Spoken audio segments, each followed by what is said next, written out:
Hello everyone, welcome to defence वाला। My name is Danish Zafar. आज आप मेरे साथ हैं विक्रांत बैच में और हम पढ़ने वाले हैं टेंसेस। तो गाइस, मुझे उम्मीद है आपने लास्ट क्लास जरूर देख ली होगी टेंसेस की, क्योंकि वो बहुत ज़्यादा इंपॉर्टेंट है। आप भी जानते हैं ना लास्ट क्लास कितनी ज़्यादा इंपॉर्टेंट है। लास्ट क्लास में मैंने टेंसेस पढ़ाए थे आपको, जहां मैंने आपको बताया था बेसिकली टेंसेस होते क्या है। हमने इंडेफिनेट टेंस करे थे, प्रेजेंट इंडेफिनेट, पास्ट इंडेफिनेट और फ्यूचर इंडेफिनेट हमने किए थे। साथ ही साथ हमने परफेक्ट टेंस भी किए थे, present perfect, past perfect and future perfect. 50 questions भी हमने इंग्लिश में किए थे, जिसमें से वोकैबुलरी के बहुत सारे क्वेश्चंस थे। तो उस क्लास को छोड़िएगा नहीं, बिल्कुल भी। बहुत इंपॉर्टेंट क्लास है। दूसरी चीज, अगर आप चाहते हैं कि आपकी चीजें सीक्वेंशियल रहें, अगर आप चाहते हैं कि जो भी मैं आपको पढ़ा रहा हूं वो एकदम आपको लॉजिकली कोहेरेंट लगे और समझ में आए, तो आप क्लासेस को सीक्वेंशियल ही देखिए। जैसे ये पार्ट 2 है, तो पार्ट 1 अगर आपने नहीं देखा है तो इसमें दिक्कत आने वाली है, तो पार्ट 1 जरूर देख लीजिएगा। तो आज मैं आपको क्या क्या कराने जा रहा हूं, ये रहा उसका एक छोटा सा ब्यौरा। आज हम करने वाले हैं कि भाई टेंसेस पार्ट 2, जिसमें हम कॉन्टिन्यूअस टेंस करेंगे। तीनों टेंस में कवर करूंगा, कॉन्टिन्यूअस के प्रेजेंट भी, पास्ट भी और फ्यूचर भी। इसके बाद हम परफेक्ट कॉन्टिन्यूअस टेंस कवर करेंगे, जो प्रेजेंट परफेक्ट, पास्ट परफेक्ट और फ्यूचर परफेक्ट तीनों को कवर करेगा।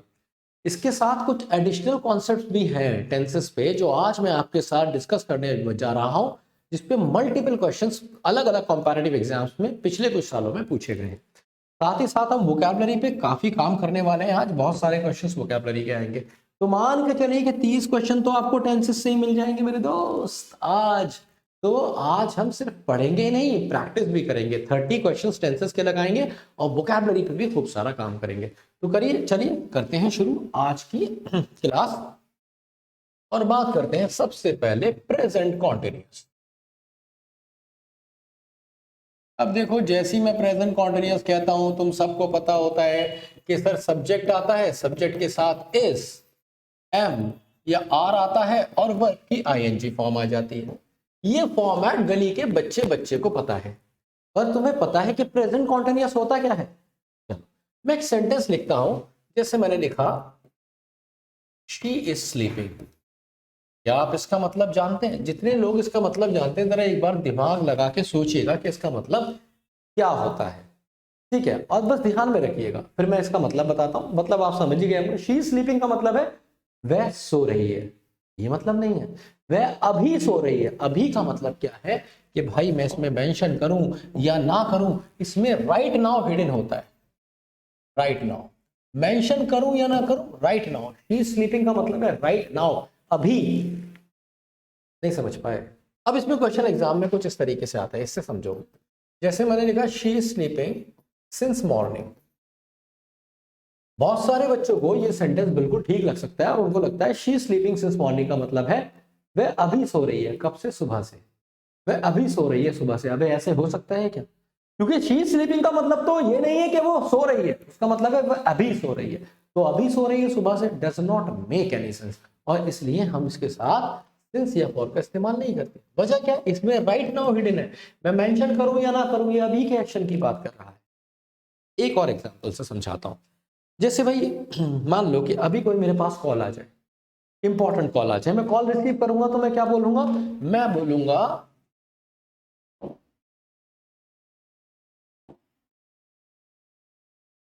मैं बोलूंगा, आई एम टीचिंग। अरे कब? राइट नाउ की बात कर रहा हूं, अभी अभी की बात कर रहा हूं। कितनी बार होता है तुम्हारे पास कॉल आती है, तुम क्या बोलते हो? I am driving, call you later. तो जब तुम कहते हो आई एम ड्राइविंग, तो क्या मतलब हुआ कि कब से ड्राइव कर रहे हो? अभी ड्राइव कर रहे हो। तो जब आपने कहा आई एम ड्राइविंग या दे आर वर्किंग, तो कब से? Right now. कब से वब से नहीं पता हमें, अभी की बात बता रहे हैं बस। ठीक है, और इसीलिए हम इसके साथ सिंस या फॉर का इस्तेमाल नहीं करते हैं। ना ही सिंस का इस्तेमाल करते हैं, ना ही फॉर का इस्तेमाल करते हैं। इसके लिए हमारे पास दूसरे सेंटेंस है। ठीक है, अभी आप बहुत बेहतर समझ पाएंगे। इसके लिए हमारे पास दूसरे सेंटेंस है, जिसका नाम है प्रेजेंट परफेक्ट कॉन्टिन्यूअस। ये दूसरा टेंस है जिसमें हम ये सारी चीजें बनाते हैं। इसका मतलब क्या है कि भाई देखो, सब्जेक्ट आएगा। अब ये परफेक्ट टेंस है, तो परफेक्ट में आपको पता है हैज या हैव लगता है, और परफेक्ट टेंस में आपको पता है third form of the verb मतलब बीन भी आ जाएगी। और क्योंकि ये कॉन्टिन्यूअस है तो आईएनजी भी आएगा, और इसीलिए हम कहते हैं इसे प्रेजेंट परफेक्ट कॉन्टिन्यूअस। समझ आई बात? अब जरा देखिए इसमें सेंटेंस क्या करता है और क्या बताता है।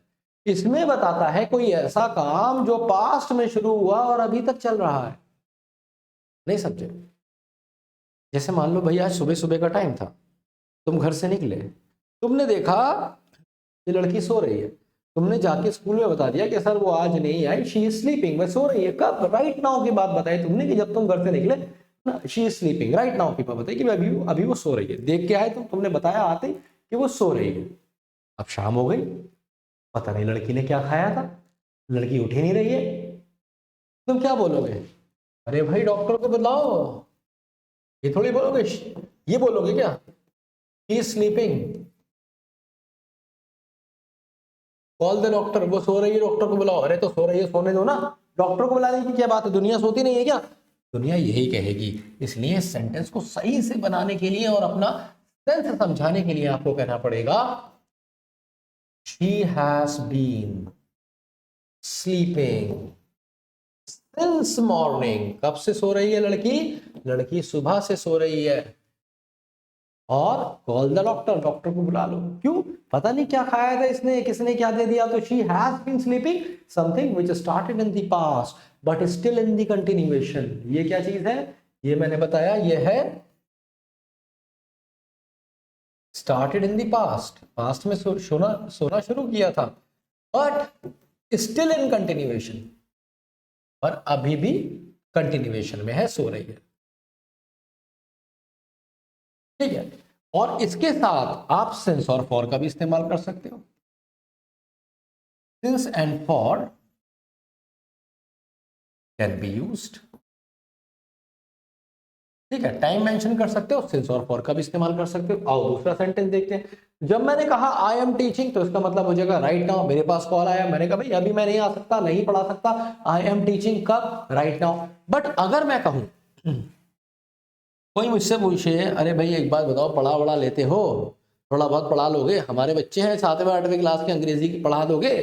तो मैं क्या बोलूंगा? मुझे कहना पड़ेगा I have been teaching for years. मैंने क्या कहा? कि मैं सालों से पढ़ा रहा हूं। अभी राइट नाउ नहीं पढ़ा रहा हूं, अभी तो मैं तुमसे बात कर रहा हूं, बट मैं बता रहा हूं कि मैं एक ऐसा काम, something that started in the past but still in continuation, past में शुरू हुआ अभी भी चल रहा है। So I have been teaching for years, मैं सालों से पढ़ा रहा हूं। ठीक है, ऐसे आपने देखा दे आर वर्किंग का मतलब हो जाएगा राइट नाउ। कोई पूछे क्या कर रहे हो, क्या कर रहे हैं? दे आर वर्किंग, काम कर रहे हैं। क्या भाई ये काम ये कर लेते हैं?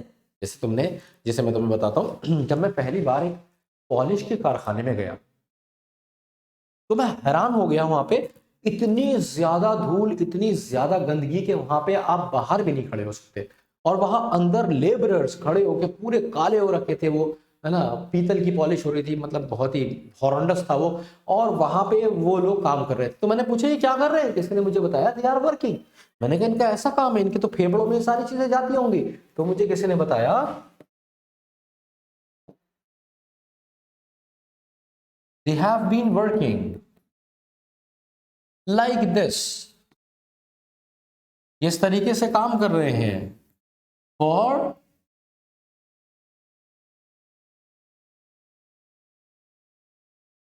10 years, 10 सालों से ऐसे ही काम कर रहे हैं भाई, आज से 10 साल पहले भी। तो यहाँ पे आपने क्या बताया? एक ऐसा काम जो पास्ट में शुरू हुआ अभी भी चल रहा है। यहाँ पे भी एक ऐसा काम पास्ट में शुरू हुआ अभी भी चल रहा है। यहाँ पे भी ऐसा काम पास्ट में शुरू हुआ अभी भी चल रहा है। यहाँ पे हमें नहीं पता काम कब शुरू हुआ, है ना, बस हमें अभी पता है कि अभी अभी राइट नाउ में कंटिन्यूएशन है। तो प्रेजेंट कॉन्टिन्यूअस जो प्रेजेंट में कॉन्टिन्यूअस, और इसीलिए इसके साथ सिंस और फॉर का इस्तेमाल नहीं होगा। अब एक और सवाल, सर ये सिंस फॉर है क्या? तो बहुत ही आसान है ना दोस्त। जो सिंस का इस्तेमाल आप तब करेंगे जब आप बात करेंगे किसी पॉइंट ऑफ टाइम, किसी एग्जैक्ट टाइम की, है ना, किसी पॉइंट ऑफ टाइम की आप बात करेंगे, किसी एग्जैक्ट टाइम की बात करेंगे, या किसी ड्यूरेशन अंतराल की बात करेंगे, किसी ड्यूरेशन की बात करेंगे, अंतराल की बात करेंगे। जैसे आपने कहा 2 o'clock, 2 बजे, तो एग्जैक्ट टाइम हो गया ना 2 o'clock। ये आपने कहा 9 PM, एग्जैक्ट टाइम हो गया ना। दिसंबर, एग्जैक्ट टाइम हो गया ना। या फिर 1940, एग्जैक्ट टाइम हो गया ना। 14 जुलाई, एग्जैक्ट टाइम हो गया ना। या फिर आपने बोल दिया मॉर्निंग, इवनिंग, यस्टरडे। ये सारे के सारे पॉइंट ऑफ टाइम है, क्योंकि ये एग्जैक्ट टाइम बताते हैं या फिर इनिशियल टाइम बताते हैं। इनिशियल टाइम का मतलब है कि जब काम शुरू हुआ था। इनिशियल टाइम का क्या मतलब होता है? जब काम शुरू हुआ था। अच्छा भाई, अब ये फॉर क्या बताता है? तो जो फॉर है ये आपको बताता है अंतराल। अंतराल मतलब पीरियड, ड्यूरेशन, है ना। तो ये पीरियड ऑफ टाइम बताता है और ये पॉइंट ऑफ टाइम बताता है। पीरियड मतलब अंतराल, जैसे 4 days, 9 weeks, 11 minutes, 12 months, 6 years, 2 minutes। तो what does it mean? It means कि ये जो फॉर है ये आपको क्या बताएगा? हमेशा कोई पीरियड बताएगा, कोई अंतराल बताएगा। और सिंस आप तब इस्तेमाल करेंगे जब आपके पास पॉइंट ऑफ टाइम और एग्जैक्ट टाइम हो। ठीक है, तो इसके मैंने मल्टीपल एग्जाम्पल भी दिए। एक बार शॉर्ट में बताता हूं कि मैंने प्रेजेंट कॉन्टिन्यूअस और प्रेजेंट परफेक्ट कॉन्टिन्यूअस में क्या डिफरेंस बताए। दो टेंस एक साथ पढ़ा रहा हूं, याद रखिएगा। तो प्रेजेंट कॉन्टिन्यूअस बताता है एक ऐसी चीज जो अभी, राइट नाउ, जिसमें राइट नाउ हिडन है। आप मेंशन करेंगे या नहीं? जैसे मैंने कहा शी इज स्लीपिंग, मतलब right now. I am working, right now. I am teaching, right now. अभी की बात होगी। कब शुरू हुआ नहीं पता, कब खत्म होगा नहीं पता। ये एक ऐसा काम है जो अभी चल तो रहा है, but it started somewhere in the past. पर ये शुरू कब हुआ है? पास्ट में कभी शुरू हुआ है। तो I have been teaching for years, मैं सालों से पढ़ा रहा हूं। पढ़ाना तो पास्ट में शुरू किया था ना। या फिर they have been working like this for 10 years, इस तरीके से वो 10 साल से काम कर रहे हैं, अभी भी कर रहे हैं, पर शुरू पास्ट में किया। She has been sleeping since morning, बस सुबह से सो रही, मतलब सोना तो सुबह ही शुरू किया था। उम्मीद है ये आपको समझ में आ गया होगा। अब हम चलेंगे अपने दूसरे टेंस में, जो एक और प्यारा सा और तनतनाता हुआ टेंस है। तो भाई अगला टेंस है हमारा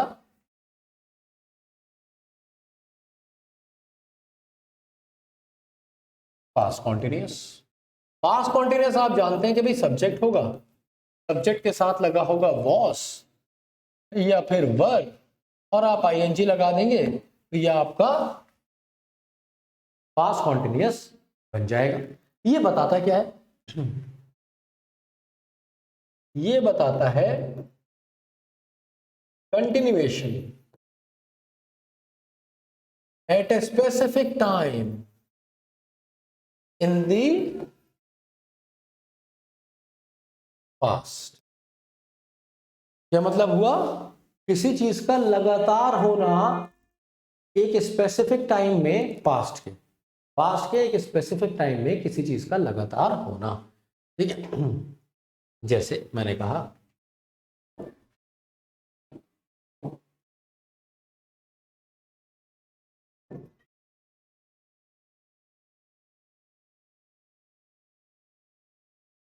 वही सेंटेंसेस लेते हैं। She was sleeping,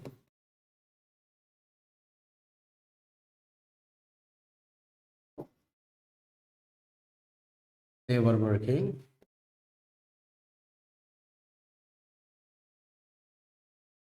I was teaching।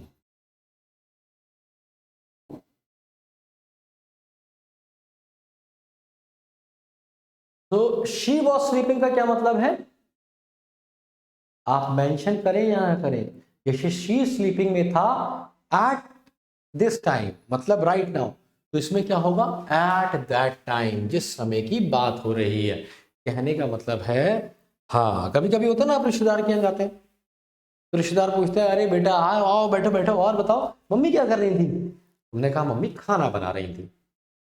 कब? जब तुम घर से निकले, at that time mummy was cooking food, mummy was cooking food. अच्छा बहन क्या कर रही थी? My sister was sleeping.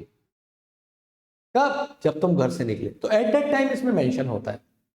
नहीं आ रहा समझ में? तुम्हारे वाले एग्जाम्पल से समझाता हूँ। मान लो कि ऐसा है कि अभी तुम मैथ्स का कोई सवाल कर रहे हो और ये तुम्हें कॉल करे जा रही है। एक कॉल आ गई, दो कॉल आ गई, चार कॉल आ गई, तुम परेशान हो गए। तुमने कहा अभी जवाब नहीं दूंगा, पहले क्लास पूरी देखूंगा। क्लास तुमने पूरी देखी, उसके बाद अपना फोन देखा, तुमने लगा हाय हाय 13 मिस कॉल्स, मर गई क्या? तुमने फटाफट से कॉल किया, ठीक है, तो लगा कि बहुत ज्यादा नाराज है, तुमसे कह रही है कि तुम मेरा फोन क्यों नहीं उठा रहे थे, कब से फोन कर रही हूं। तो तुमने क्या कहा? आई वॉज टीचिंग या आई वॉज स्टडिंग, मैं पढ़ रहा था जानू। कब?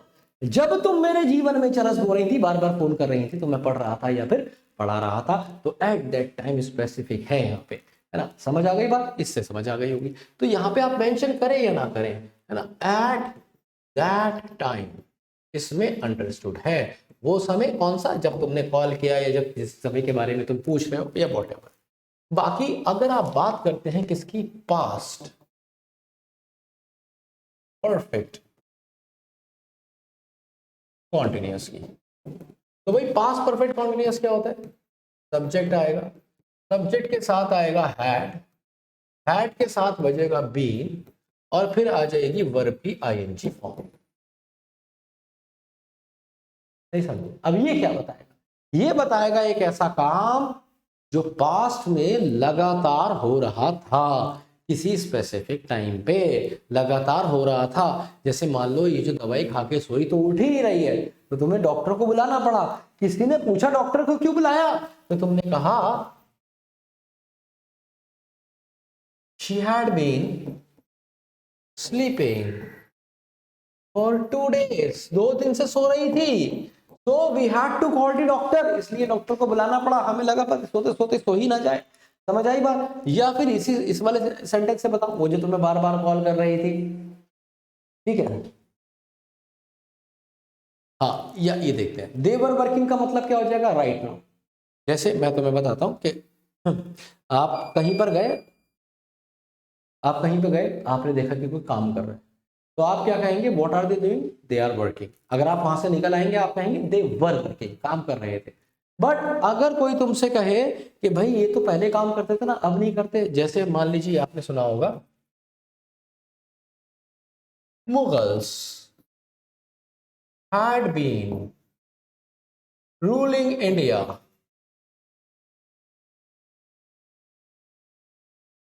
for years when the East India Company arrived। तो जब ब्रिटिश आए, तो मैं क्या कह रहा हूं, मुगल्स सालों से इंडिया पे रूल कर रहे थे। तो कोई ऐसा काम जो पास्ट में लगातार हो रहा था। तो जब आप कहते हैं ना शी हैड बीन स्लीपिंग, तो उसका मतलब है वो पास्ट में सो रही थी।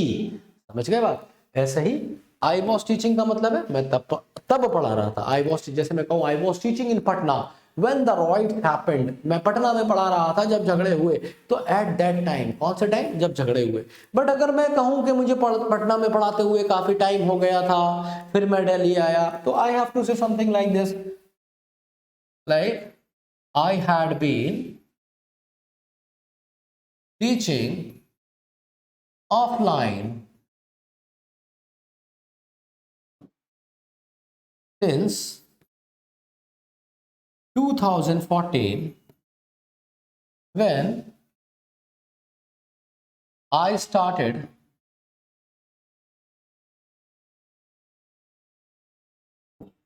Offline, online.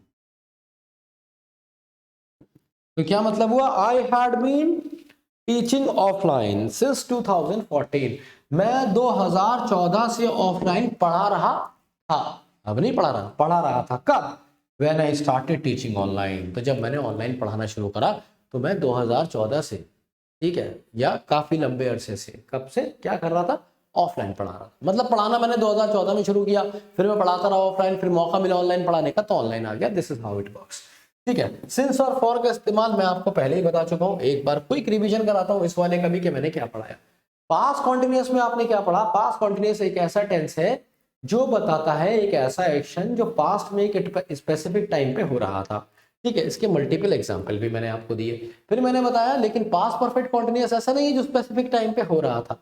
पास्ट में कोई चीज लगातार हो रही थी, ठीक है, लगातार हो रही थी, चलती रही थी, अब वो हो रही है, खत्म हो गई है, बंद हो गई है, इसका आइडिया हमें नहीं है। जैसे she had been sleeping for 2 days, वो 2 दिन से सो रही थी, है ना, अभी उठ गई है, मर गई है, ये सेंटेंस से पता नहीं चलेगा। हाँ, अगर मैं कह दूंगा कॉल द डॉक्टर, तो इसका मतलब है कि भाई हम वी कॉल्ड द डॉक्टर, कि हमने डॉक्टर को कॉल किया था, क्यों, क्योंकि वो इतने टाइम से सो रही है, तो थोड़ा आइडिया मिल जाएगा। ऐसे Mughals had been ruling India, सालों से राज कर रहे थे मुगल भारत पे जब ईस्ट इंडिया कंपनी आई। ऐसे ही मैं ऑफलाइन बहुत टाइम से पढ़ा रहा था, एक ऐसा काम जो पास्ट में लगातार हो रहा था, और इसे हम बोलते हैं पास्ट कॉन्टिन्यूअस और पास्ट परफेक्ट कॉन्टिन्यूअस। उम्मीद है ये वाला कॉन्सेप्ट भी आपको एकदम तनतना के समझ में आ गया होगा। अब हम बढ़ते हैं आगे और बात करते हैं किसकी,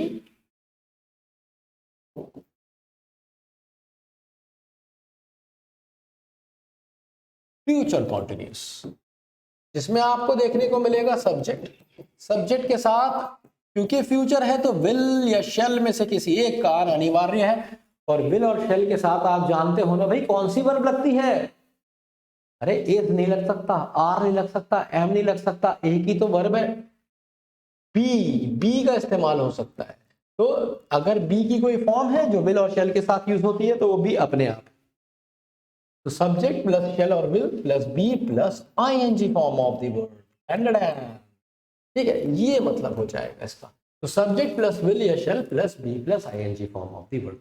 तो कहने का मतलब क्या है, एक ऐसा काम, जैसे मैं कहूं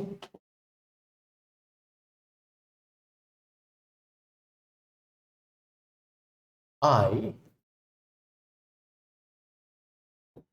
shall be sleeping,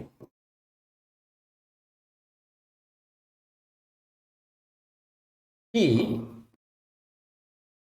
will be working,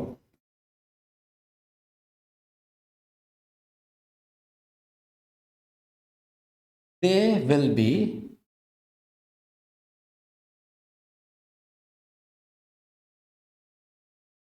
playing।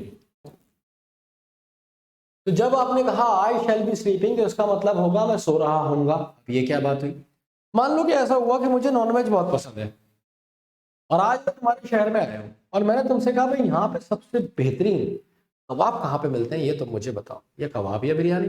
तो तुमने मुझसे कहा कि सर मैं आपको लेके चलूंगा, आपने क्या बात कर दी, बस बिल आपको देना है सर, कबाब मैं खिलवा दूंगा बढ़िया वाले। मैंने कहा ठीक है भाई, बिल मैं दूंगा, बस तुम मुझे ले जाओ और मेरी जगह पे वापस छोड़ दो, बिल मेरा कबाब दोनों के, ठीक है। मैंने कहा ठीक है सर। तो तुमने कहा ए ठीक है सर, तो मैं एक काम करता हूँ, आपके पास आ जाता हूँ, शाम को रात को आता हूँ 10 बजे। यार 10 बजे नहीं, आई शैल बी स्लीपिंग, तब तो मैं सो रहा हूँ, मैं 9:30 10 तक सो जाता हूँ, होता नहीं हूँ, एग्जाम्पल दे रहा हूँ। तो मैंने क्या कहा, आई शैल बी स्लीपिंग, मैं सो रहा हूँ तब, अरे कब, तब जबकि तुम बात कर रहे हो मुझे लेके आने के लिए, कबाब खिलवाने लेके जाने के लिए, है ना। ही विल बी वर्किंग का क्या मतलब होगा कि तब वह काम कर रहा होगा, इसमें भी एट दैट टाइम हिडन है, एट दैट टाइम। लेकिन ये जो एट दैट टाइम है ये फ्यूचर का है, जैसे पास्ट कॉन्टिन्यूअस में पास्ट का था, यहां पे फ्यूचर का एट दैट टाइम है। फॉर एग्जाम्पल, तुमने सोचा कि आज हम क्रिकेट मैच खेलते हैं शाम को, और पार्क में जाएंगे खेलेंगे, तुम्हारे बहुत सारे कजिन्स वगैरह तुम्हारे घर आए हुए, सबने कहा कि भाई बैट हमारे पास है, बॉल हमारे पास है, 7 लड़के हैं काफी है, 3 4 पार्क में मिल जाएंगे, आज शाम को खेलेंगे।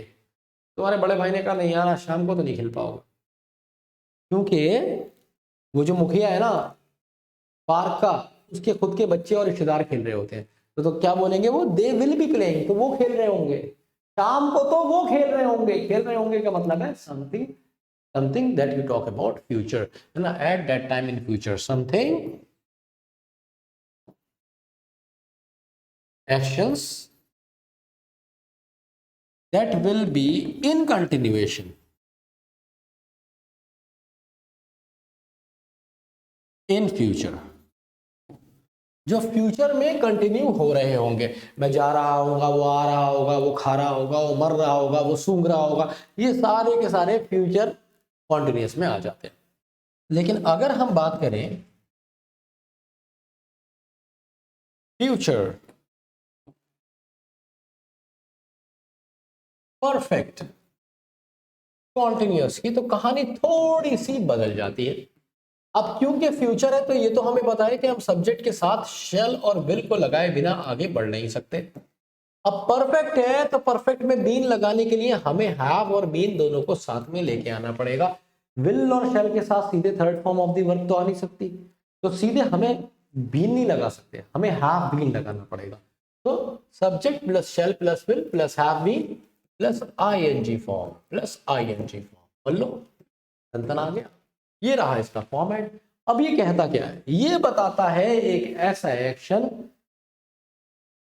जो पास्ट में कभी शुरू हुआ या कभी भी शुरू होगा, मतलब वो शुरुआत भी बताता है और फ्यूचर में चल रहा होगा। वो शुरुआत भी बताता है और फ्यूचर में चल रहा होगा।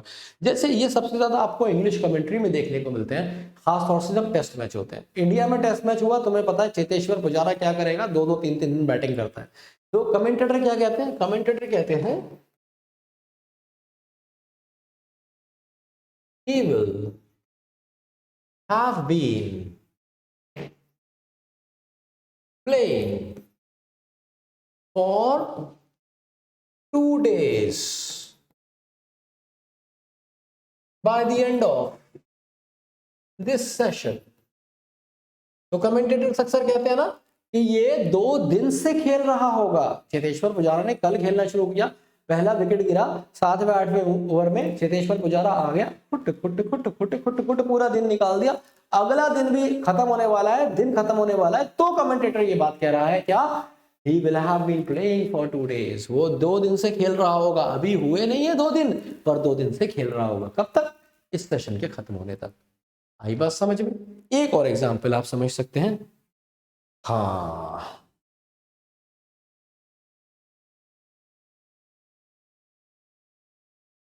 हाँ भाई, ये तुमसे कहती है कि मेरे से शादी कर लो। तुम कह रहे हो अभी जुगाड़ नहीं है, अभी मुझे पैसे कमाने हैं, नौकरी लगवानी है, घर बनाना है, उसके बाद ही तो तुमसे शादी कर पाऊंगा। ये कह रहे नहीं, ऐसी बात नहीं है, जल्दी जल्दी तुम्हें शादी करनी है मुझसे। तो तुम इससे कह रहे हो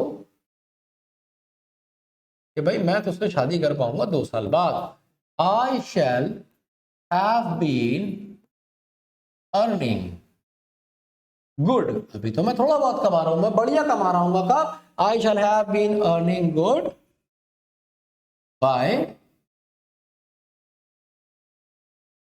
2024। ठीक है, तो तुम कह रहे हो कि अभी मैं बस कमा रहा हूं ठीक ठाक। इस सेंटेंस का मतलब है आई शैल हैव बीन अर्निंग, मैं कमा रहा होऊंगा।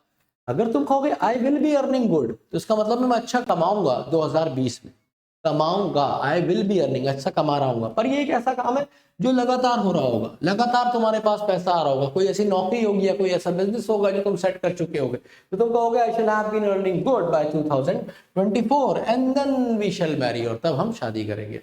ऐसे ही अगर ये वाला कहें दे विल बी प्लेइंग, तो इसका मतलब हो जाएगा कि तब, at that time of future, जिसकी बात हो रही है ना। मैंने कहा भाई तब मत जाओ, दे विल बी प्लेइंग, सुबह सुबह वो खेल रहे होते हैं, तो सुबह सुबह मत जाओ, they will be playing. But जब हम मेट्रो के लिए बोलते हैं, आपने देखा नहीं है, अभी मेट्रो को हुए नहीं है इतना time, but the metro will soon, the metro will have been running for 20 years। अभी हुए नहीं है पर हो जाएंगे। मैं कह रहा हूं भाई मेट्रो 20 साल से काम कर रही होगी, 20 साल से चल रही होगी, मतलब अभी हुए नहीं है, 20 साल हो जाएंगे, मतलब ऐसे हो गए हैं। या मैं इसको बढ़ा देता हूँ 25 या 30 ईयर्स कर देता हूँ। तो किसी ने बोला, किसी ने कहा अरे मेट्रो तो बेकार प्रोजेक्ट है, मेट्रो तो सक्सेसफुली नहीं हुआ। तुमने कहा पागल है क्या, metro will have been running for 30 years, metro को चलते हुए अब 30 साल हो जाएंगे। मेट्रो 30 साल से भाग रही होगी अब 5-6 सालों में या 3-4 साल में, ना। तो ये मतलब हुआ। इन सेंटेंसेस का बहुत रेयर यूज होता है, पर जो होता है वो मैंने आपको बताया। एक बार शॉर्ट में बताता हूं कि फ्यूचर कॉन्टिन्यूअस और फ्यूचर परफेक्ट कॉन्टिन्यूअस में क्या डिफरेंस है। फ्यूचर कॉन्टिन्यूअस का मतलब है एक ऐसा काम जो फ्यूचर में हो रहा होगा। कौन से फ्यूचर में, जिसकी आप बात कर रहे हैं। यहाँ पे टाइम अंडरस्टूड है। क्या अंडरस्टूड है, कि जो आप बात कर रहे हैं जिस समय की, वही टाइम आप यहाँ पे भी यूज करेंगे, है ना। जैसे मैंने कहा शी विल बी स्लीपिंग, मतलब ये अंडरस्टूड है कि मैं एक टाइम के बारे में बात कर रहा हूं और उस समय सो रही होगी। बट मैं जब इसकी बात करता हूं फ्यूचर परफेक्ट कॉन्टिन्यूअस की, तो ये बताता है एक ऐसा एक्शन जो फ्यूचर में कॉन्टिन्यूअस तो होगा, बट हम उसके साथ टाइम मेंशन कर सकते हैं क्योंकि वो लगातार चल रहा होगा। जैसे मैंने कहा कि भाई ये तो 2 दिन से खेल रहा होगा, तो 2 दिन से आगे नहीं खेलेगा, मतलब आप बताने की कोशिश कर रहे हो ये खेल रहा है पहले से ही, पर इसे खेलते हुए 2 दिन हो जाएंगे, या मेट्रो को चलते हुए 25 साल 30 साल हो जाएंगे, या फिर मुझे कमाते हुए अच्छा खासा टाइम हो जाएगा, या मैं बढ़िया कमा रहा होगा 2024 तक। तो ये अलग अलग तरीके से आप इन्हें यूज कर सकते हैं। उम्मीद है ये पॉइंट भी आपको समझ आ गया होगा। तो हमने क्या क्या पढ़ा? हमने पढ़ा present continuous, past continuous, future continuous, present perfect continuous, past perfect continuous और फ्यूचर परफेक्ट कॉन्टिन्यूअस। अब मैं आपको लेके जाता हूं एक दूसरे सफर पे जहां पे आप एक और नए तरीके से मजे करेंगे। ओके गाइस, सो गाइस अब मैं आपको लेके जाता हूं एक कुछ ऐसे सेंटेंसेस की तरफ जो आपने बड़ी कॉमनली सुने होंगे, लेकिन ये बड़े कॉमनली गलत भी हो सकते हैं और सही भी हो सकते हैं। आइए कुछ सेंटेंसेस देखते हैं। जैसे सलमान खान हैज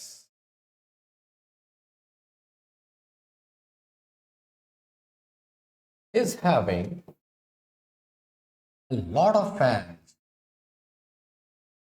ठीक है, कुछ सेंटेंसेस लिख रहा हूं, ये मेरे साथ आप कॉपी करेंगे और इन पे ध्यान जरूर देंगे। ये टाइम जो मैं लिखने में दे रहा हूं ये इसलिए नहीं कि आपको सोचना है कि ये सेंटेंस सही है, और अगर गलत है तो क्यों गलत क्यों लग रहा है, क्या गलती लग रही है इसमें, और अगर गलती लग रही है तो गलती क्यों लग रही है ना। अगला सेंटेंस देखते हैं। जैसे ही इज appearing, या he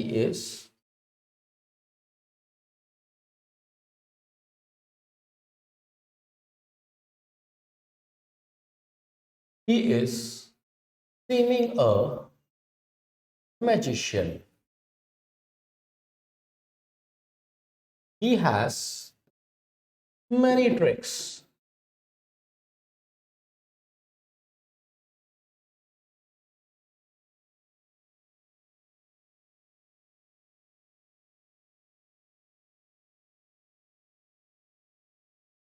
I am believing in God। Okay,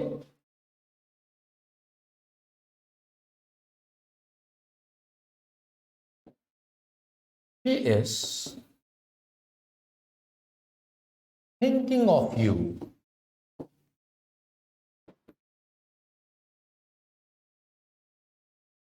The judge is hearing the case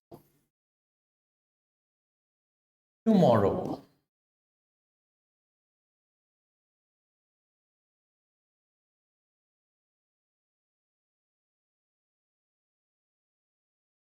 My mother is caring। अब ये तो आप समझ गए होंगे कि इसमें से बहुत सारे सेंटेंसेस गलत है और कुछ सेंटेंसेस इसमें से सही भी हैं। तो हम कैसे पता चलेगा हम, लेकिन अगर आप सारे सेंटेंसेस की फॉर्मेशन देखेंगे तो देखिए एक ही फॉर्मेशन है सारे सेंटेंस की, present continuous, present continuous, present continuous, present continuous, present continuous, present continuous, है ना। देखने में फॉर्मेशन एक जैसी लग रही है पर एग्जैक्टली एक जैसी है नहीं। आप याद रखिए कि देर आर सर्टेन वर्ब्स, मैं लिख देता हूं यहां पे वर्ब्स लिख देता हूं, there are certain verbs with which ing is not used। ing form is not used, इनके साथ ing फॉर्म का इस्तेमाल नहीं होता। कब? when the tense is continuous, जब हम प्रेजेंट कॉन्टिन्यूअस टेंस की बात करते हैं। तो ऐसे कौन कौन से वर्ब्स हैं जिनके साथ आप आईएनजी नहीं लगाएंगे जब आप प्रेजेंट कॉन्टिन्यूअस की बात करेंगे? तो वो वर्ब्स को आप याद करने के लिए इस शॉर्ट फॉर्म को याद रखिए, पेस्ट। ये पेस्ट तो सुबह सुबह करते ही होगे ना, बस वो इसी वाले पेस्ट पे याद रखोगे। तो कैसे याद रखोगे? P stands for verbs of possessions। ऐसी वर्ब्स जो अधिकार दिखाती हैं, आपके क्या दिखाती हैं? पोजेशन दिखाती हैं, अधिकार दिखाती हैं। थोड़ा सा बड़ा बड़ा लिख देता हूं।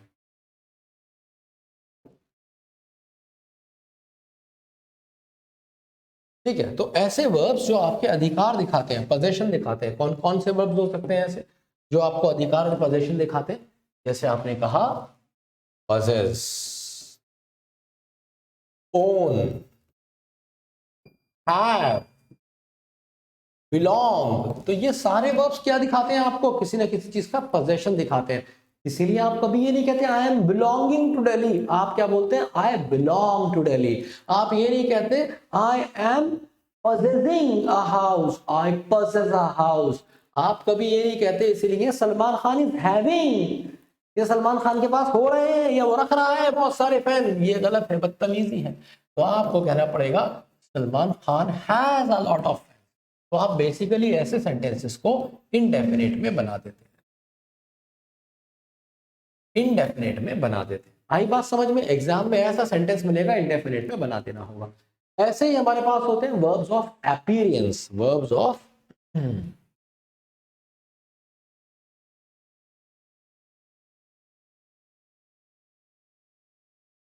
verbs of appearance,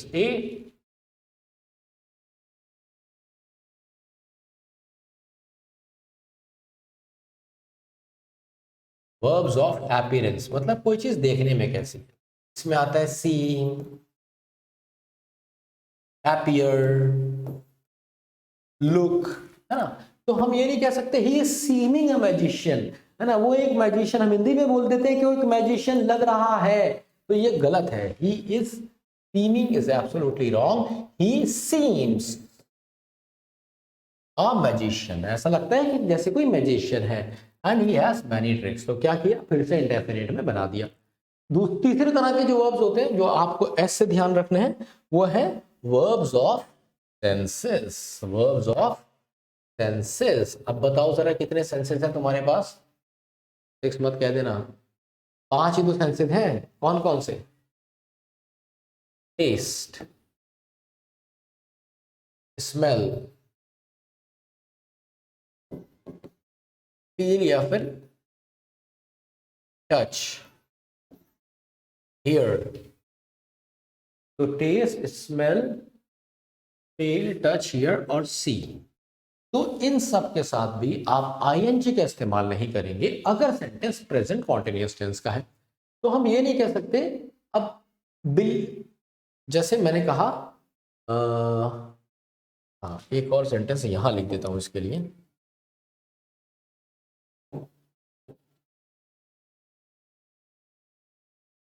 I am smelling something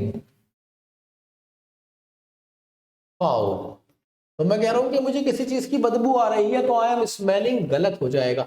मुझे कहना पड़ेगा I smell something foul, है ना, कि मुझे किसी चीज की बदबू आ रही है। तो क्यों, स्मेल क्या है, इसीलिए हम ये नहीं कहते I am feeling pain, ये नहीं कहना चाहिए। I feel pain is the correct one. तो आप इसे इंडेफिनिट में बनाएंगे।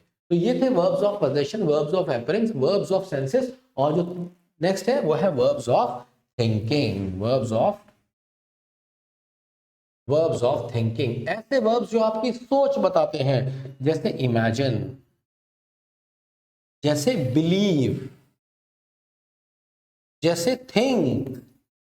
ये सारे वर्ब्स के साथ भी आप आईएनजी का इस्तेमाल नहीं करेंगे अगर आप बात कर रहे हैं किसकी, वर्ब्स ऑफ थिंकिंग की। जैसे आपने कहा I am believing in God, क्या मतलब हुआ, मैं गॉड में विश्वास कर रहा हूं। ये मेरा प्रेजेंट कॉन्टिन्यूअस एक्शन हो गया, राइट नाउ, अभी कर रहा हूं, ये वाला मतलब हुआ। भाई मैं ये थोड़ी कह रहा हूं कि अभी कर रहा हूं, मेरा सेंस ये होता है कि मैं करता हूं, तो मैं इसे इंडेफिनिट में बनाऊंगा।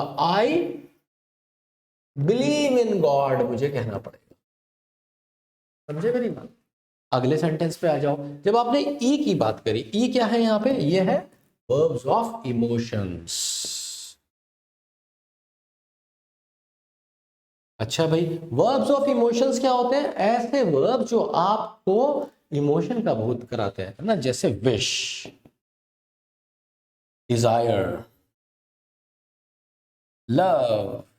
अब तुमने सोचा होगा सर आई एम लविंग तो होता है सर, ऐसी क्या बात हो गई सर, हमने सुना है सर आई एम लविंग होता है sir, sir I am loving होता है सर, मैकडोनल्ड्स में भी लिखा होता है I am loving it, sir I am loving होता है, भाई साहब मीनिंग को समझने की कोशिश कीजिए। मैकडॉनल्ड्स का एड देखिए तो आपको बेहतर समझ में आएगा कि आई एम लविंग का क्या मतलब होता है।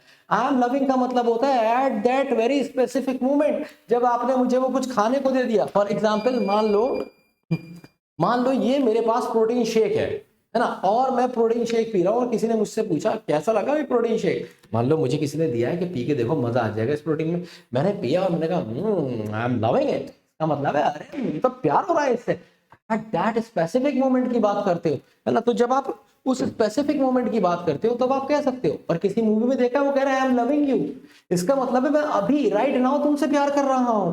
तुम चली जाओगी तो किसी और से भी कर रहा होऊंगा, तुमसे पहले भी मैं किसी और से भी कर रहा था, तो मेरे पास बहुत सारा प्यार है। भाई ये थोड़ी सेंस देना चाहते हो, इसलिए आई एम लविंग नहीं कह सकते, आई एम हेटिंग नहीं कह सकते, I love you, I hate you आप ऐसे बोल सकते हैं ना। तो आप क्या बोलेंगे, क्या बोलेंगे, I am loving is wrong, journal sentence में ये रॉन्ग है। पर मैकडॉनल्ड्स ने जिस सेंस में कहा उस सेंस में सही है, मैंने रीजन भी बताया। एट दैट स्पेसिफिक मोमेंट की बात कर रहे हैं, तो आप क्या कहते हैं, I love. In the same manner जब आप कहते हैं शी इज, ये वाला माई मदर इज केयरिंग, तो केयर करना भी तो क्या है, एक इमोशन है। लेकिन यहां पे ये केयरिंग एडजेक्टिव है मेरे दोस्त, वर्ब नहीं है। माई मदर इज केयरिंग का मतलब ये नहीं है मेरी माँ केयर कर रही है। जब मैं कहूंगा माई मदर इज केयरिंग तो क्या ये सेंस देता है कि मेरी माँ केयर कर रही है? मेरी माँ का नेचर केयरिंग है। My mother is caring, my father is daring, my dog is loving, my girlfriend is boring. तो ये सारे क्या है, बोरिंग, लविंग, डेयरिंग, केयरिंग, सारे के सारे मेरे बच्चे कौन है, सारे के सारे एडजेक्टिव हैं, सारे के सारे एडजेक्टिव हैं। तो आईएनजी फॉर्म कभी कभी एडजेक्टिव भी होती है, ये बात याद रखिएगा। एडजेक्टिव की क्लास में गहराई से और बताऊंगा कब, है ना। अब आते हैं इस वाले सेंटेंस पे, she is thinking of you. अब इसका मतलब जानते हो क्या है? आज तुम उससे कह के देखना जिससे रात में बात करते हो, है ना, रोजाना सुबह सुबह गुड मॉर्निंग वाला मैसेज भेजते हो ना, आज उसे तुम मैसेज करना और उससे पूछना। क्या पूछोगे? आज उससे पूछना, आज उससे बोलना you know I am thinking of you. और अगर वो तुमसे पूछ ले व्हाट आर यू थिंकिंग, बस समझ लेना तुम्हारी चॉइस खराब हो गई है भैया। He is thinking of you is an idiom, ये एक ईडियम जैसा है जिसका मतलब है आई एम मिसिंग यू। तो she is thinking of you का मतलब है ही इज मिसिंग यू। समझे मेरी बात? तो ये सेंटेंस भी सही है, ये सेंटेंस बिल्कुल सही है। तो आप ऐसा भी कह सकते हैं, आई एम थिंकिंग ऑफ यू, इसका मतलब हो जाएगा आई एम मिसिंग यू। और ये सेंटेंस सही इसलिए हो जाएगा क्योंकि यहां पे मिसिंग पेस्ट में नहीं आता, इसलिए इसके साथ तो आईएनजी लगा सकते हो। सेंस तो मिसिंग का दे रहा है, लिखा थिंकिंग जा रहा है, इसलिए ये सेंटेंस ठीक हो गया। ऐसे ही द जज is hearing the case tomorrow, ये भी सही है। इसका मतलब पहली बात तो ये राइट नाउ नहीं है, इसके साथ टुमारो लग गया है ना। दूसरी चीज क्या है, यहाँ पे हियरिंग का मतलब है कंडक्टिंग अ ट्रायल। इसका मतलब ये नहीं है जज साहब आ जाएंगे और केस सुनेंगे, मतलब कान लगा लेंगे, हाँ भाई केस सुनाओ, गाओ गाओ केस सुना दो, ये मतलब नहीं होगा। माय द जज is hearing the case tomorrow का मतलब है कि कल जज साहब केस की सुनवाई करेंगे। तो हियरिंग उस सेंस में ये यूज हुआ है। दूसरी बात टुमारो लगा है तो ये फ्यूचर बता रहा है, इसलिए ये सेंटेंस भी सही है। तो ध्यान से आप इन चीजों को करेंगे। पेज पे क्वेश्चन भर भर के आते हैं, इसमें से ज्यादातर क्वेश्चन प्रीवियस ईयर्स में पूछे जा चुके हैं अलग अलग कंपैरेटिव एग्जाम्स। ठीक है, अब हम चलते हैं आगे। एक बार शॉर्ट में बताता हूं कि मैंने तुम्हें क्या पढ़ाया। इस वाले पेज पे मैंने तुम्हें बताया कि भाई कुछ वर्ब्स ऐसे होते हैं जिनके साथ आईएनजी फॉर्म का इस्तेमाल नहीं करोगे अगर सेंटेंस प्रेजेंट कॉन्टिन्यूअस टेंस का है। तुमने पूछा सर वो वर्ड्स कौन से होते हैं, तो मैंने कहा बहुत सारे होते हैं। तुमने कहा सर बहुत सारे याद कैसे करूं, तो मैंने कहा PASTE याद कर ले, पेज से याद रहेगा। P stands for verbs of possession, A stands for verbs of appearance, PAS stands for verb of senses, T stands for verbs of thinking and E stands for verbs of emotion। तो ये सारे verb जो होते हैं इनके साथ ING मत लगाओ, बाकी सबके साथ लगा दो। और इसके मल्टीपल एग्जाम्पल भी मैंने आपको देके दिखाए। तो मैंने रूल कॉन्सेप्ट सारा इधर लिख दिया है और एग्जाम्पल तुम्हारे प्यार में इधर भर दिए हैं, उनको सॉल्व करके भी दिखा दिया है, उनके सही सेंटेंसेस भी बना के दिखा दिए। अब हम चलते हैं आगे। छाती कर लो चौड़ी, शुरू हो गए हैं क्वेश्चंस। क्वेश्चंस करेंगे चीते की फुर्ती के साथ, तेजी के साथ, है ना। हर क्वेश्चन को करने के लिए तुम्हारे पास है 10 सेकंड का समय। ये बात याद रखना, क्वेश्चंस आने वाले 30 के 30 क्वेश्चंस उसी पे बेस्ड हैं जो अभी तक पढ़ाया गया है। तो अगर पढ़ा है तो क्वेश्चन बनेगा, नहीं पढ़ा है तो फिर नहीं बनेगा। Here we go for question number 1। All the best. हर क्वेश्चन को करने के लिए 10 सेकंड है चीते के पास।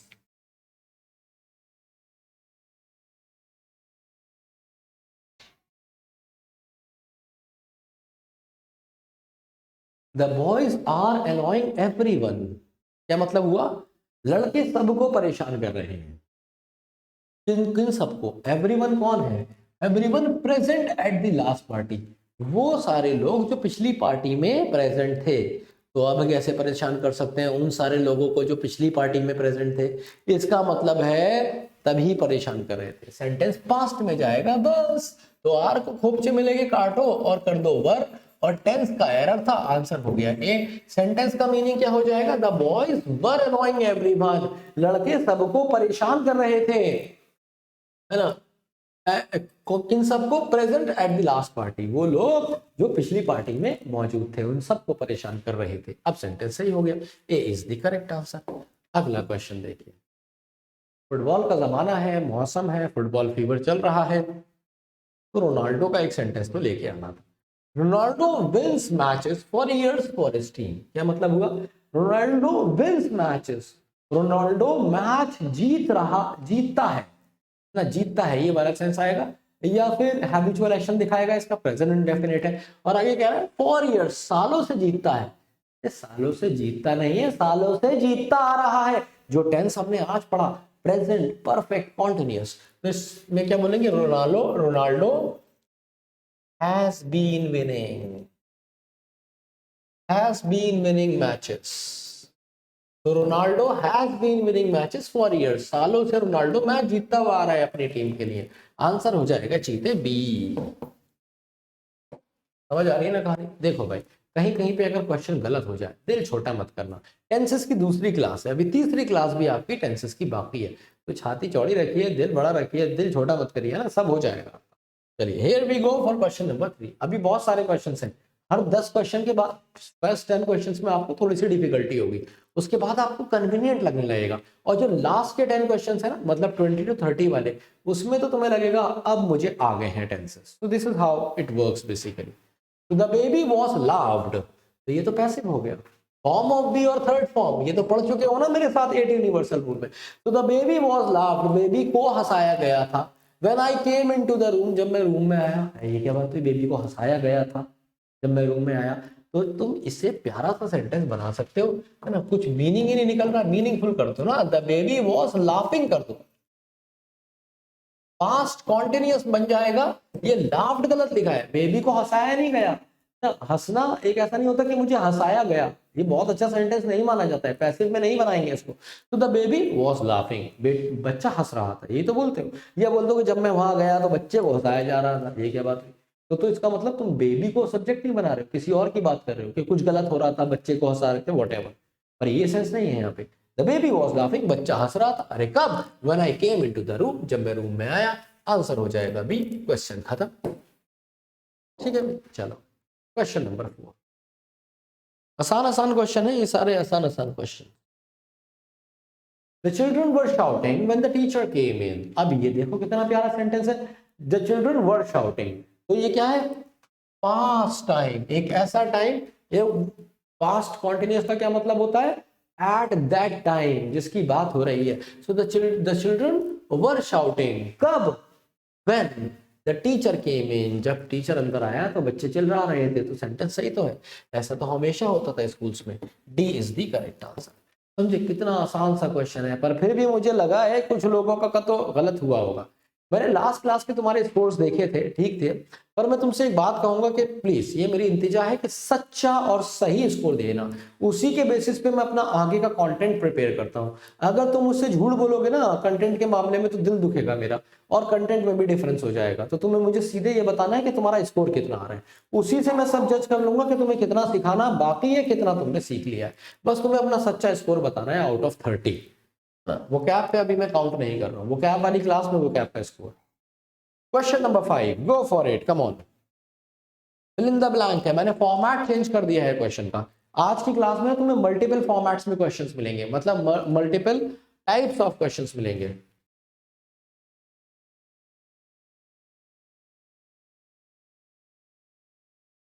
अब देखो ऐसा क्वेश्चन अगर एग्जाम में आ जाता है तो ये क्वेश्चन 8 यूनिवर्सल रूल से ही हो जाएगा, इसमें दिमाग और ग्रामर लगाने की जरूरत ही नहीं है, मात्र 8 यूनिवर्सल रूल से। गली का बच्चा जानता है बी के साथ first form of the verb नहीं आ सकती, काट डालो। गली का बच्चा जानता है कि विल के साथ एस और एस कभी नहीं लगता, ये वाला ऑप्शन भी नहीं हो सकता। बी के साथ आईएनजी आती है, हम सब जानते हैं, तो इस ऑप्शन को हम अभी रोक के रखेंगे। अब विल के साथ थर्ड फॉर्म या second form of the verb भी कभी जीवन में नहीं आती, तो मैंने सेंटेंस पढ़ा भी नहीं है, खाली मैंने विल देख के और उसके साथ की चीज देख के आंसर लगा दिया है। एलिमिनेशन टेक्निक से आंसर इसका हो जाएगा सी। सेंटेंस कह रहा है I will be helping my mother to make breakfast, मैं अपनी माँ की मदद कर रहा हूँगा किस चीज में, खाना बनाने में या ब्रेकफास्ट बनाने में। सेंटेंस सही हो गया, समझे। फ्यूचर कॉन्टिन्यूअस का सेंटेंस है। जैसे तुमने मुझसे कहा कि सर कल शाम को चलते हैं कहीं घूमने, क्रिकेट खेलने, मैंने कहा नहीं नहीं पॉसिबल नहीं है, I will be helping my mother, मैं अपनी माँ की मदद कर रहा हूँ। कब? जब तुम घूमने जाने के लिए कह रहे हो। क्वेश्चन नंबर 6,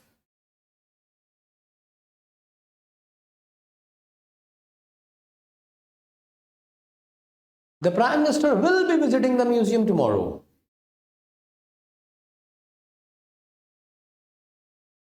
अब मैं बताता हूं, ये सेंटेंस दो तरीके से आप लिख सकते हैं। अगर आपने कहा the prime minister will be visiting the museum tomorrow, तो ये वैसे ही सेंटेंस हो जाएगा कि जैसे मैंने कहा था द जज इज हियरिंग, तो इसको बनाने के दो सही तरीके। The prime minister is visiting बोल सकते हो, या तो is visiting the museum tomorrow, तो ये बिल्कुल सही हो जाएगा। या फिर बोल सकते हो the prime minister visits the museum tomorrow, तो या तो विजिट्स या इज विजिटिंग। जब तुम विजिट्स बोलोगे तो ये ऑफिशियल प्लान हो जाएगा, लास्ट क्लास में पढ़ाया था, याद है।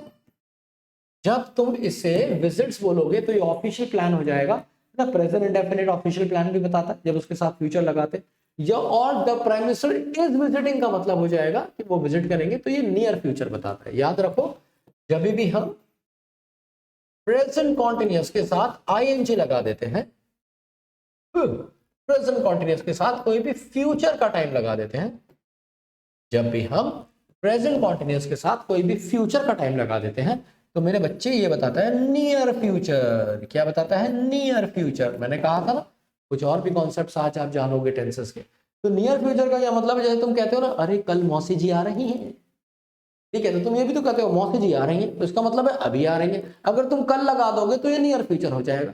या तुम कहा इस दिवाली हम नए घर में शिफ्ट हो रहे हैं, तो ये क्या है? नियर फ्यूचर है। या फिर तुमने कहा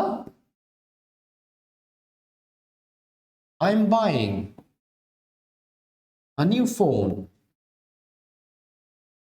this दिवाली, इस दिवाली मैं नया फोन खरीद रहा हूं, मतलब नियर फ्यूचर की बात है ना, आने ही वाली है। या फिर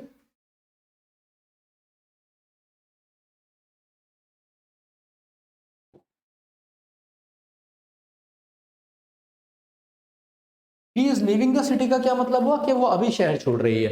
बट अगर तुम कहोगे she is living the city soon, जल्दी, तो तुमने नियर फ्यूचर, जैसे तुमने फ्यूचर का कुछ लगाया तो नियर फ्यूचर हो गया, मतलब आने वाले फ्यूचर में, करीबी फ्यूचर की बात करते हैं आप, ठीक है। तो ये फिर नियर फ्यूचर हो जाएगा। The prime minister is visiting the museum tomorrow, तो ये नियर फ्यूचर की बात हो जाएगी। जैसे आप कहना चाह रहे हो कि भाई एक काम करते हैं, प्राइम मिनिस्टर साहब को ना विजिट करा देते हैं म्यूजियम, तो उनकी समझ में आ जाएगा कितना इंपॉर्टेंट है इसका होना। तो the prime minister is visiting the museum tomorrow, official plan visit से बनाओगे, पर विल भी विजिटिंग नहीं होगा, विजिट कर रहे होंगे उस स्पेसिफिक टाइम को, फिर तुम मेंशन भी कर रहे हो, तो ये बहुत ऑकवर्ड फॉर्मेशन हो जाएगी। तो इसका आंसर हो जाएगा बी, बी पार्ट में सही करना पड़ेगा, ठीक है जी। Next question, question number 7,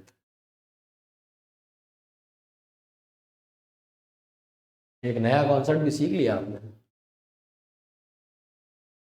the builder has been build tower for a few months, क्या मतलब हुआ? The builder has been build का मतलब है बिल्डर को बना दिया गया है टावर के लिए। The builder has been build का मतलब है बिल्डर को बना दिया गया है टावर के लिए कुछ महीनों के लिए। ये क्या बात हुई? तो आप सेंस सही करेंगे कैसे?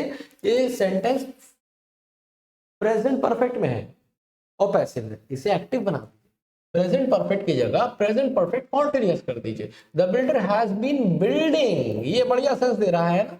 The builder has been building the tower, builder जो है टावर को बना रहा होगा ना, फॉर अ फ्यू मंथ्स, कुछ महीनों से, अभी नहीं, मतलब बना रहा है, पहले ही बना रहा था, अभी बना रहा है कुछ महीनों से।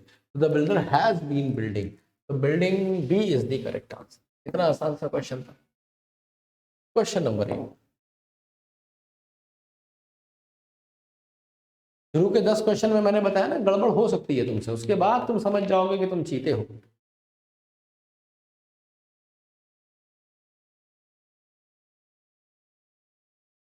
Ron has been playing video game, Ron जो है वीडियो गेम खेल रहा है।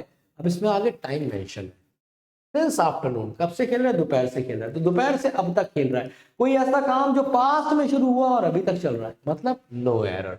तो Ron has been playing video game, Ron video game खेल रहा है, पहले भी खेल रहा था, अभी भी खेल रहा है। कब से, सिंस आफ्टरनून, दोपहर से खेल रहा था, शाम होने वाली है। Answer is no error, D. बहुत शानदार, आसान था ना क्वेश्चन ये, लेकिन नो एरर लगाना तुम्हारे लिए थोड़ा सा मुश्किल होता है, मैं समझता हूँ, और उसी की प्रैक्टिस है।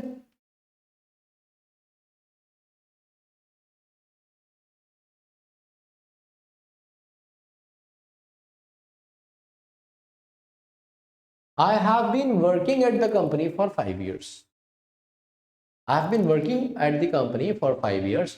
When I got the promotion, मजेदार बात देख रहे हो, I have been working at the company का क्या मतलब होगा, पहले भी काम कर रहा था, अभी भी काम कर रहा हूं। किसके साथ, कंपनी के साथ, 5 सालों से। मैं 5 सालों से कंपनी के साथ काम कर रहा हूं जब मुझे प्रमोशन मिला था। है, बदतमीजी हो गई ना, आई गॉट दी प्रमोशन। तो भैया अगर ये वाला पोर्शन आपने पास्ट में लिखा है तो मेरे बच्चे इसको भी तो पास्ट में लेके जाओगे ना, तभी तो सेंस बनेगा। सारा खेल तो कॉमन सेंस का है। I had been working, I had been working का क्या मतलब हो जाएगा कि मैं काम कर रहा था, कहां पे, पिछली कंपनी में 5 सालों से, जब मेरा प्रमोशन हुआ। ठीक है, तो प्रमोशन पास्ट की बात है, तो आप क्या बताएंगे, पास्ट की बात बता रहे हैं, तो इसलिए पास्ट परफेक्ट कॉन्टिन्यूअस में बन जाएगा। आंसर इस बार होगा ए। Question number 10। हाँ भैया, शुरू के 10 क्वेश्चन में अगर आप 5 भी स्कोर कर पाए ना तो बुरा नहीं है। शुरू के 10 क्वेश्चन में 5 भी स्कोर कराए तो बुरा नहीं है, क्योंकि क्वेश्चन करना भी तो सीखेंगे। अब देखो कितना आसान, कितना मजेदार क्वेश्चन हो गया। आपको पता है बीन आ गया, फॉर्म ऑफ बी है, तो इसके बाद या तो आईएनजी आएगी या थर्ड फॉर्म आएगी, तो ये कार्ड डालो, ये कार्ड डालो, इन दोनों में से एक आंसर होगा। अगर तुम ये लगाओगे तो मतलब होगा they had been worked, they had been worked का मतलब हो जाएगा उन पे काम किया गया है, किया गया था। अजीब सा मीनिंग निकल रहा है। अगर वर्किंग लगाओगे तो एकदम कितना प्यारा मीनिंग आ रहा है, कह रहा है they had been working in this office, वो इस ऑफिस में काम कर रहे थे, और आगे टाइम्स भी मेंशन्ड है, सिंस लास्ट ईयर, पिछले साल से कर रहे थे, तो ये पास्ट परफेक्ट कॉन्टिन्यूअस का तनतनाता हुआ सेंटेंस हो जाएगा। आंसर डी हो जाएगा। कितना आसान क्वेश्चन है। तो अब 10 क्वेश्चन करने के बाद तुम्हें शायद थोड़ा सा आइडिया हुआ होगा कि क्वेश्चंस को कैसे अटेम्प्ट करना है। एलिमिनेशन का याद रखिए, ऑप्शंस इसीलिए होते हैं, ऑप्शन से खेलना जो सीख जाता है वो डिफिकल्ट से डिफिकल्ट क्वेश्चन को सरलता से निकाल के ले जाता है। तो आपको ऑप्शंस में से खेलना सीखना है ना, तो सबसे पहले ऑप्शन देखा करिए। चलिए लगाइए आंसर। कह रहा है by next March we shall have been living here since 4 years। क्या प्यारा क्वेश्चन है। देखो भाई, एक नया कॉन्सेप्ट आप इस वाले क्वेश्चन पे मुझसे सीखने वाले हैं। बाय नेक्स्ट मार्च कह रहा है अगली मार्च तक, मतलब फ्यूचर की बात कर रहे हैं, नेक्स्ट मतलब अगली। We shall have been living here, हम यहां पे रह रहे होंगे, सिंस 4 years नहीं, फॉर 4 years, फॉर 4 years, क्योंकि 4 years क्या है, अंतराल है, पीरियड ऑफ टाइम है, पीरियड ऑफ टाइम है। और मैंने आपको बताया था पीरियड के साथ आप फॉर का इस्तेमाल करते हैं, सिंस का इस्तेमाल तो आप पॉइंट ऑफ टाइम के साथ करते हैं, इसलिए यहां पे सिंस नहीं आएगा। दूसरी बात, एक चीज और याद रखिए, ठीक है, since is not used,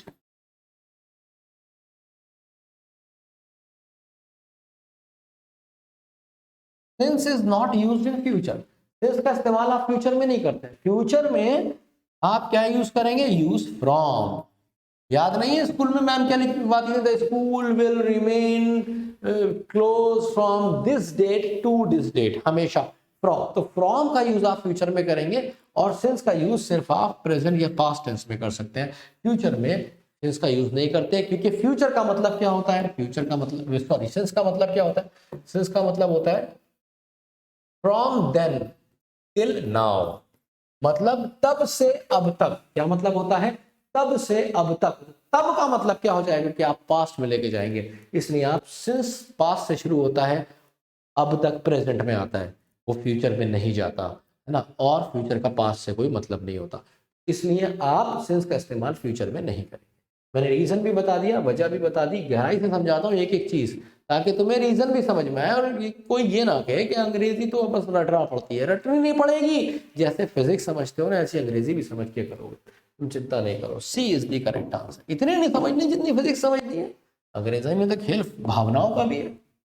question number 12 पे आ गए हम, जल्दी से आंसर बता दीजिए। हाँ,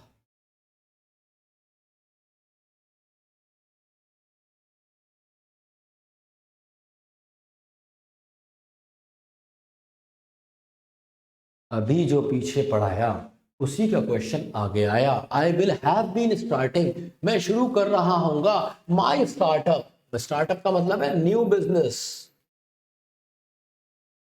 आई will have been starting my startup since नहीं, सिंस नहीं, फ्रॉम, फ्यूचर की बात हो रही है ना, और फ्यूचर में हम सिंस का इस्तेमाल नहीं करते हैं। अभी पीछे पढ़ाया था, वहीं से क्वेश्चन आया है। जिसको नहीं समझ में आया हो, एक बार क्वेश्चन नंबर 11 का एक्सप्लेनेशन देख लो, आत्मा तृप्त हो जाएगी। C is the correct answer.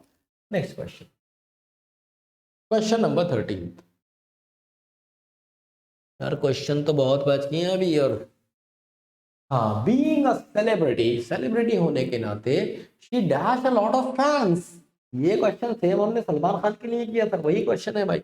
तो शी इज हैविंग होगा क्या, बहुत सारे बच्चों ने इसका आंसर सी लगाया होगा, पर वो सारे इसके सारे हैं चमन चीते, है ना, और जो समझदार चीते हैं उन्होंने लगाया होगा she has a lot of fans. B, मैंने बताया था इसे इनडेफिनेट में बना देते हैं, इनडेफिनेट में। अब कुछ बच्चे ऐसे सोच रहे होंगे कि सर इंडेफिनेट में है तो हैज कैसे आया, सर इंडेफिनेट में हैज का इस्तेमाल कहाँ होता है। अबे भाई हैज यहाँ पे मेन वर्ब है, और इंडेफिनेट की जो डेफिनेशन होती है वो subject plus first form of the verb होती है। तो जब आप कहते हैं आई हैव, तो यहां तक ये इंडेफिनेट है। हाँ, अगर आपने डन कह दिया तो वो परफेक्ट हो जाएगा क्योंकि थर्ड फॉर्म लगा दी, और अगर आपने कह दिया आई हैव अ पेन तो ये इंडेफिनेट है, और मैंने कहा आई हैव डन इट तो ये परफेक्ट है। परफेक्ट की पहचान थर्ड फॉर्म से, इंडेफिनिट की पहचान फर्स्ट फॉर्म से। आ रही है ना कहानी समझ में, B is the correct answer. ये गलती बहुत सारे बच्चे कर देते हैं, हैव और हैज देखा और परफेक्ट मान लिया। तो परफेक्ट की पहचान थर्ड फॉर्म से, इंडेफिनिट की पहचान फर्स्ट फॉर्म से। अगला क्वेश्चन, क्वेश्चन नंबर 14। मजा आता है टेंस पढ़ाने में, कितनी बार पढ़ा दो।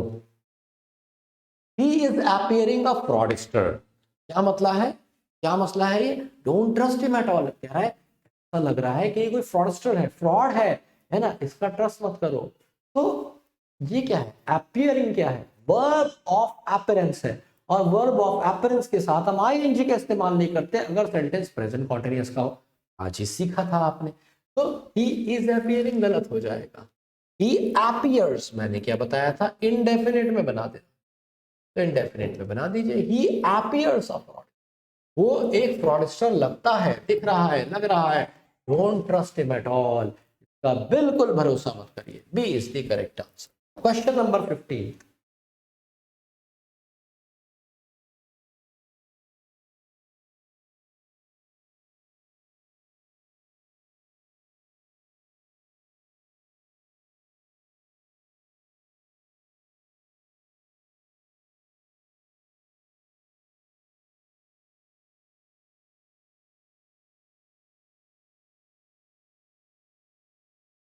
इंपर्टिनेंस का मतलब होता है रूडनेस, इंपर्टिनेंट रूड होता है, तो इंपर्टिनेंस इज रूडनेस। तो कह रहे थे टचिंग ऑफ, अब मैंने फिर बताया था क्योंकि टचिंग ऑफ का क्या मतलब हो जाएगा, टच करता हुआ, वो मीनिंग गलत देगा, टचिंग नहीं होगा, the touch of, the touch of some hands is an impertinence. क्या मतलब हुआ कि जो टच, जो फील होती है कुछ हाथों की, वो एकदम रूड होती है। मतलब कुछ लोगों को लोगों से बात करने का सलीका नहीं होता, छूने का सलीका नहीं होता।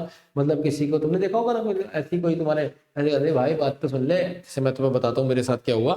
एक बार मेरे एक एग्जाम था और वो मेरा एग्जाम पड़ गया वहाँ पर, मतलब कॉलेज का बोर्ड का एग्जाम था और वो कहीं पे पड़ गया। वहाँ पे एक लड़का बैठा था जाट, बड़ा था लंबा, और पीछे बैठा था मेरे भाई। ग्रेजुएशन का एग्जाम था, हाँ ग्रेजुएशन का एग्जाम था मेरा। तो वो जिस कॉलेज में मैंने पढ़ा था, मेरे पीछे एक लड़का बैठा था। उसकी बातों से और उसके नाम से लगा मुझे कि जाट है। पीछे बैठा था, मैं अपना पेपर कर रहा हूँ, ठीक है। उससे करा, दिखा दे भाई, वही अपने अंदाज में, मैं बोल नहीं पा रहा वैसे। अच्छा ठीक है, मुझे भी इतना नहीं आता था, मैं बहुत तेज नहीं था पढ़ाई में। मैं कहा रुक जाया, अभी देखता हूँ कैसे, फिर दिखाता हूँ। भाई ने कंधा पकड़ लिया मेरा पीछे से, कंधा पकड़ के यूं हिला दिया, यूं 2-3 बार उसने खींच दिया मुझे। एक तीसरी बार तो मुझे गुस्सा आ गया, मैंने क्या है, अरे गुस्सा क्यों हो रहा है यार, दिखा दे यार भाई। मतलब तो मुझे ये बात समझ में आई कि ऐसा नहीं है वो मुझे अपनी आंख दिखा रहा था, या वो मुझसे ये कह रहा था कि मुझे दिखा दे नहीं तो तुझे मारूंगा। बस उसका अंदाज ही वैसा था, शायद वो ऐसे ही करता था, उसका अंदाज ही वैसा था, वो कंधा। उसके बाद जब वो मुझे बाहर भी मिला ना, दूसरे पेपर में भी मिला, तीसरे पेपर में भी, वो अलग बात है, उसके बाद मेरी उससे दोस्ती हो गई। पर मैंने उससे यही पूछा, मैंने कहा यार एक बात बता, तू इतना हार्श क्यों रहता है? मेरा हार्श वार्श क्या, मैंने कहा मतलब मैंने कहा तू हर चीज में, मतलब इतना हर चीज में, दरवाजा भी वो ऐसे बंद करता था कि तोड़ दे, समझ रहे हो, हाथ ऐसा मिला देगा कि तुम्हारी उंगलियां तोड़ दे। क्यों मिला रहा है हाथ भाई, ऐसे क्यों मिला रहा है? हर जगह पे उसे जान दिखानी थी। इसीलिए जब उसने मेरे शोल्डर पकड़ के खींचा था तो मुझे लगा निकाल देगा शोल्डर, तो ही वॉज लाइक दैट। तो वही बातें कह रहा था, touch of some hands is an impertinence. कुछ लोग ऐसे होते हैं जिनको छूने की तमीज नहीं होती है, कोई इंपॉर्टेंस होता है उनका टच, अच्छा नहीं लगता किसी को। ए इज द करेक्ट आंसर। चलिए अगला क्वेश्चन, क्वेश्चन नंबर 16। टाइम है कम, क्वेश्चन है ज्यादा। इट हैज बीन ईयर्स, क्या मतलब है कि सालों हो गए हैं, दैट वी हैवंट मेट, कि हम नहीं मिले हैं। And I am think of you, I am think बोलोगे क्या? ये तो आपको मैंने क्लास में कराया है और बताया भी है कि आई एम थिंकिंग ऑफ यू का क्या मतलब है, आई एम मिसिंग यू। तो कह रहे हैं कि साल हो गए हैं कि हम नहीं मिले हैं और मुझे तुम्हारी याद आ रही है, मैं तुम्हें मिस कर रहा हूं। ठीक है, so I am thinking, B is the correct answer. Things, I am के साथ थिंग्स नहीं आ सकता, आई एम थॉट आप कहेंगे नहीं, नो इंप्रूवमेंट होगा नहीं, बचा क्या, बी। नो इंप्रूवमेंट इसलिए नहीं होगा, एम के साथ आईएनजी आती है। Question number 17।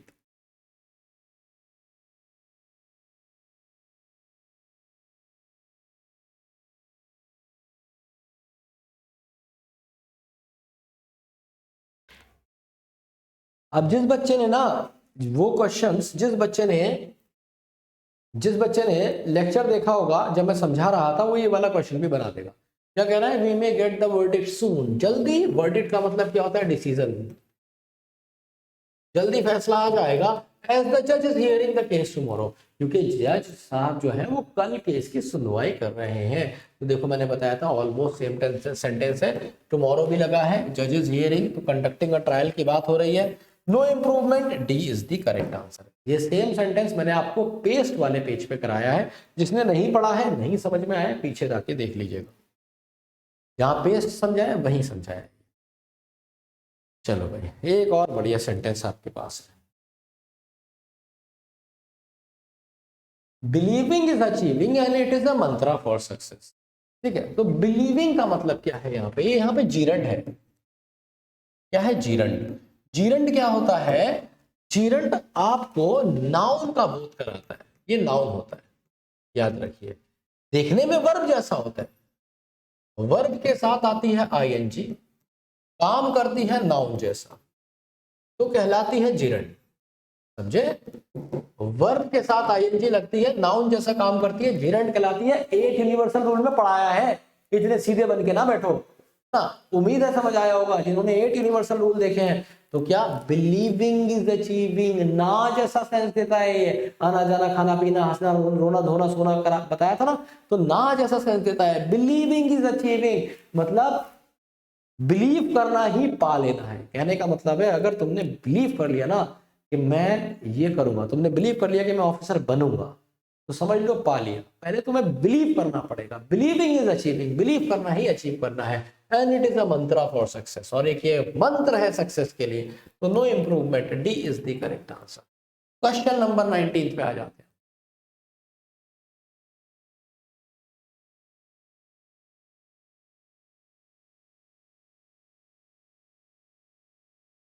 क्वेश्चन नंबर 19 कहता है it doesn't matter to whom the property is belonging. इससे मतलब नहीं है कि प्रॉपर्टी किसकी है, किसको बिलोंग कर रही है। However it has been forfeited, लेकिन हुआ क्या है, उसे जब्त कर लिया गया। फोरफिट का मतलब क्या होता है, जब्त कर लेना, अपने कब्जे में ले लेना। So it doesn't matter to whom the property is belonging थोड़ी होगा, बिलोंग क्या है, ये पेस्ट में आता है, वर्ब ऑफ पोजेशन है, और इसलिए बिलोंगिंग नहीं कह सकते। आप बोलेंगे the property belongs, present indefinite में बना देंगे। तो सेंटेंस कैसे ठीक होगा, इट डजंट मैटर, ये मतलब नहीं है, to whom the property belongs, कि प्रॉपर्टी किसको बिलोंग करती है, ना कि हो रही है। समझ पा रहे हो, इसलिए आईएनजी नहीं लगाई। आंसर हो जाएगा B, B is the correct answer. Next question, भावनाओं का ही तो खेल है अंग्रेजी। अगर आप सेंस ऑफ द सेंटेंस समझेंगे तो ग्रामर को समझने की जरूरत भी नहीं पड़ेगी।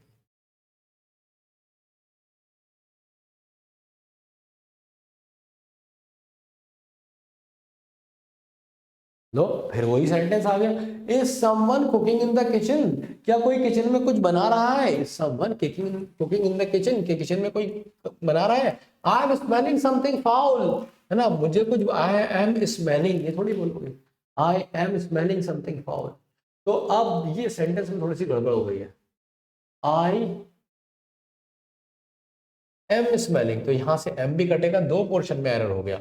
आई स्मेल समथिंग फाउल आप करेंगे, तो बी पार्ट को आप यहां तक मान लीजिए, है ना, ये बी पार्ट नहीं है, ये बी पार्ट आप यहां तक मान लीजिए, तो बी पार्ट में एरर हो जाए। Is someone cooking in the kitchen, I smell something foul, तो बी पार्ट में एरर हो जाए। ठीक है, क्या कह देंगे, आई स्मेल। क्यों, पेस्ट की बात हो रही है, वर्ब क्या है, वो वर्ब क्या है, स्मेल है, और स्मेल कौन सी वर्ब्स होती है, वर्ब ऐसी जो पेस्ट में होती है। क्वेश्चन नंबर 21, अब थोड़ा कंफर्टेबल हो गया, तुमने एक बात गौर करी होगी, जितने क्वेश्चन तुम्हारे 1 से 10 तक ठीक हुए, उससे थोड़े से ज्यादा तुम्हारे 10 से 20 तक ठीक हुए होंगे, और मुझे उम्मीद है सबसे ज्यादा क्वेश्चन तुम्हारे 21 टू 30 तक ठीक होंगे। चलिए भाई,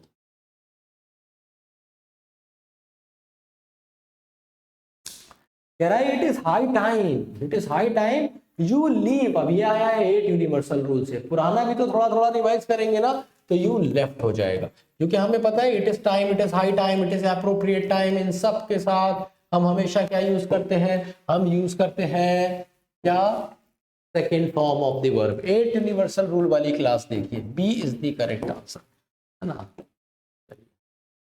नेक्स्ट क्वेश्चन,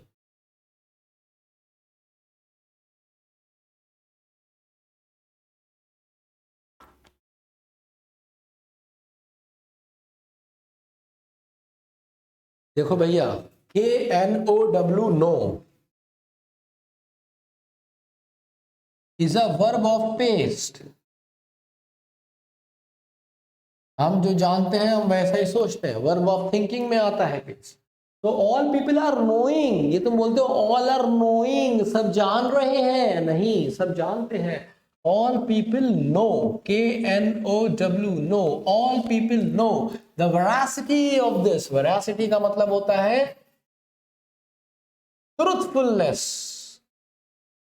प्रोबिटी, सच्चाई। नोट करते रहो वो क्या रजिस्टर में, है ना। सो ऑल पीपल नो, सारे लोग जानते हैं, the veracity of this incidence in a realistic way. कैसे जानते हैं, रियलिस्टिक वे में जानते हैं। A is the correct answer.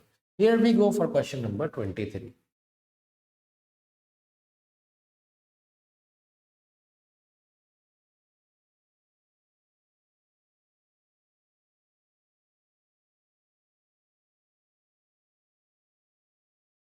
Question number 23 कहता है the workers of this textile factory, जो वर्कर्स हैं इस टेक्सटाइल फैक्ट्री के हैज बीन डिमांड कैसे हो सकता है?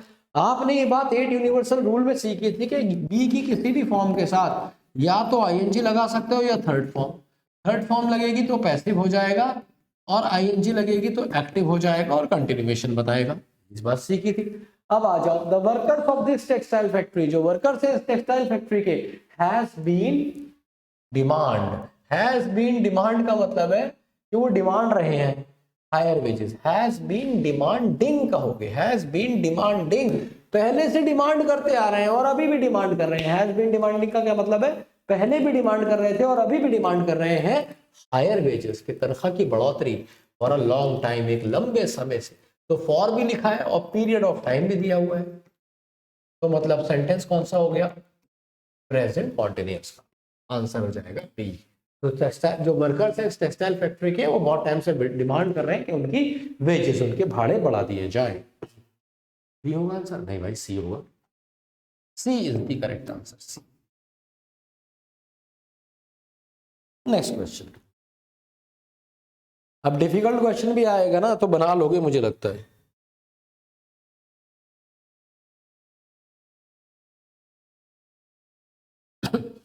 The school bus had left its pickup point. School bus जो थी वो अपना पिकअप पॉइंट पीछे भूल चुकी थी। Before I drop my nephew there, इससे पहले कि मैं अपने भतीजे को वहां पे ड्रॉप करता। पास्ट का पास्ट परफेक्ट लास्ट क्लास में आपको पढ़ाया था, तो जो ज्यादा पुरानी बात होगी वो पास्ट परफेक्ट में बन जाएगी, पास्ट परफेक्ट में। तो ये तो ठीक है। The school bus had left it's pickup point, school bus अपनी पिकअप पॉइंट क्या था, पीछे छोड़ चुकी थी। बिफोर आई ड्रॉप्ड, तो क्योंकि ये पास्ट में है तो ये भी पास्ट में जाएगा, पास्ट एंड डेफिनेट में dropped. C is the correct answer. ठीक है, जिसने लास्ट क्लास देखी होगी उसने क्वेश्चन बना दिया होगा। अगला क्वेश्चन, क्वेश्चन नंबर 25।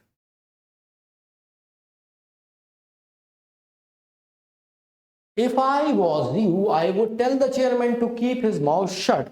अब तुम्हें एक बात याद रखनी चाहिए, ये क्वेश्चन आया है 8 यूनिवर्सल रूल से, चीता बच्चा बना देगा। इफ आई वॉज यू नहीं होगा, इफ आई वर यू, अगर मैं तुम्हारी जगह होता, I would tell the chairman, तो मैं चेयरमैन को बताता to keep his mouth shut, कि तू अपना मुंह बंद रख, मतलब मैं उसको ऐसा बोलता। A is the correct answer. Hypothetical है, मैंने बताया था 8 यूनिवर्सल रूल में जब हाइपोथेटिकल सेंटेंस का इस्तेमाल होता है, सब्जेक्ट कुछ भी हो आप वर का इस्तेमाल करेंगे। Question number 26।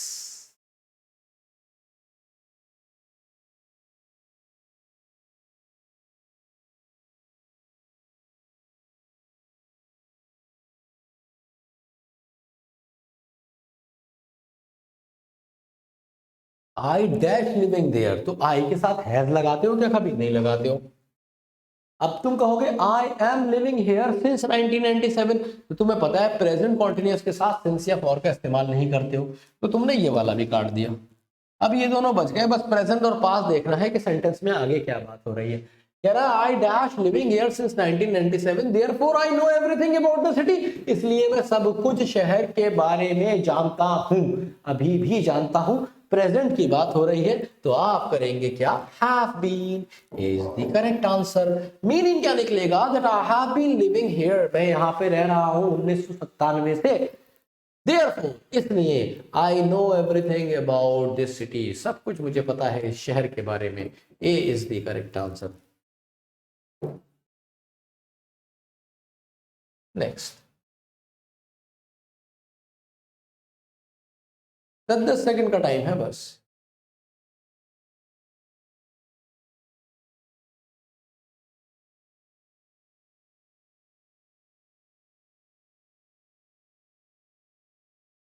देखो कितना प्यारा सेंटेंस है।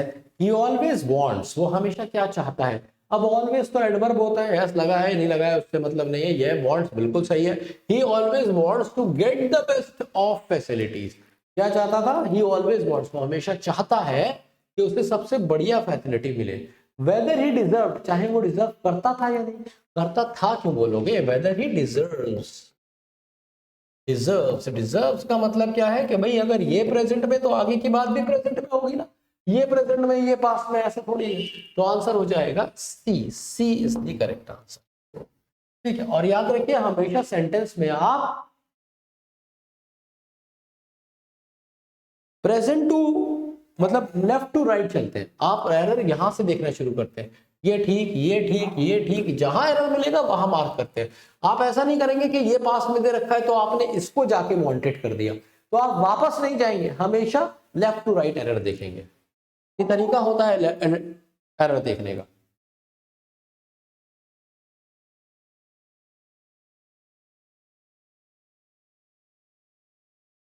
अब देखो ये कितना बढ़िया है, आफ्टर द मीटिंग, मीटिंग के बाद आई डिस्कस द इशू, मैं डिस्कस करता हूं इशू इसके साथ, अपने कलीग के साथ जो बड़े हेल्पफुल थे। तो हेल्पफुल थे का मतलब है डिस्कस कर चुका है, समझ रहे हो। ये तो कह नहीं सकते कि जो बड़े हेल्पफुल हैं डिस्कस करता हूं, तो या तो बोलोगे आई विल डिस्कस, तो फ्यूचर की बात तो कर नहीं रहा है, मतलब पास्ट की बात कर रहे हैं। तो डिस्कस की जगह आप कहेंगे डिस्कस्ड। तो आफ्टर द मीटिंग, मीटिंग के बाद आई डिस्कस्ड, मैंने डिस्कस किया था इशू अपने साथियों के साथ, कलीग्स के साथ, हु वर वेरी हेल्पफुल, जो बड़े ही हेल्पफुल थे। आंसर इसमें ए हो जाएगा, है ना। डिस्कस की जगह डिस्कस्ड हो जाएगा, ईडी लगा देंगे, बस आप पास में ले जाएंगे क्योंकि आगे की कहानी भी पास्ट की है। ऐसे एरर्स आते हैं भाई टेंसेस के, इसलिए ये क्वेश्चंस डाल के लाया हूं। प्रीवियस ईयर है ना, इसमें काफी सारे टेंसेस वाले।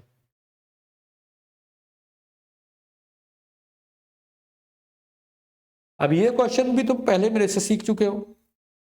मैंने आपको एक बात बताई थी कि जब भी आप कंडीशनल क्लॉज की बात करेंगे, कि कभी भी किसी कंडीशनल क्लॉज के साथ मॉडल का इस्तेमाल नहीं होता, तो ये वाला बिल काट दें। I will come to see you if I will have time, so I will come to see you if I have time, है ना। शेल और विल का इस्तेमाल नहीं होता, answer is C. Conditional clause में शेल या विल का इस्तेमाल नहीं होता। क्वेश्चन नंबर 30 के बाद वो कैप शुरू हो जाएगी भाई।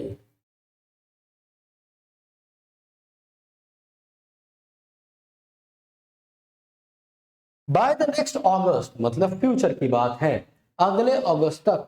ही विल राइट, वो लिखेगा अपनी किस, ये क्या बात है, अगले अगस्त तक वह लिखेगा, लिखेगा नहीं, लिख चुका होगा। मैं ये तो कहूंगा, तुमने मुझसे मैं तुमसे अगर बताऊंगा कि तुम्हारा कोर्स कब कंप्लीट होगा, तो मैं कहूंगा कि अगले महीने तक तुम्हारा कोर्स कंप्लीट होगा, नहीं हो चुका होगा, ठीक है। तो परफेक्ट में बना, by the next August he will have written, he will have written, तो आंसर इज बी। अगले अगस्त तक वो लिख चुका होगा, आंसर इज बी।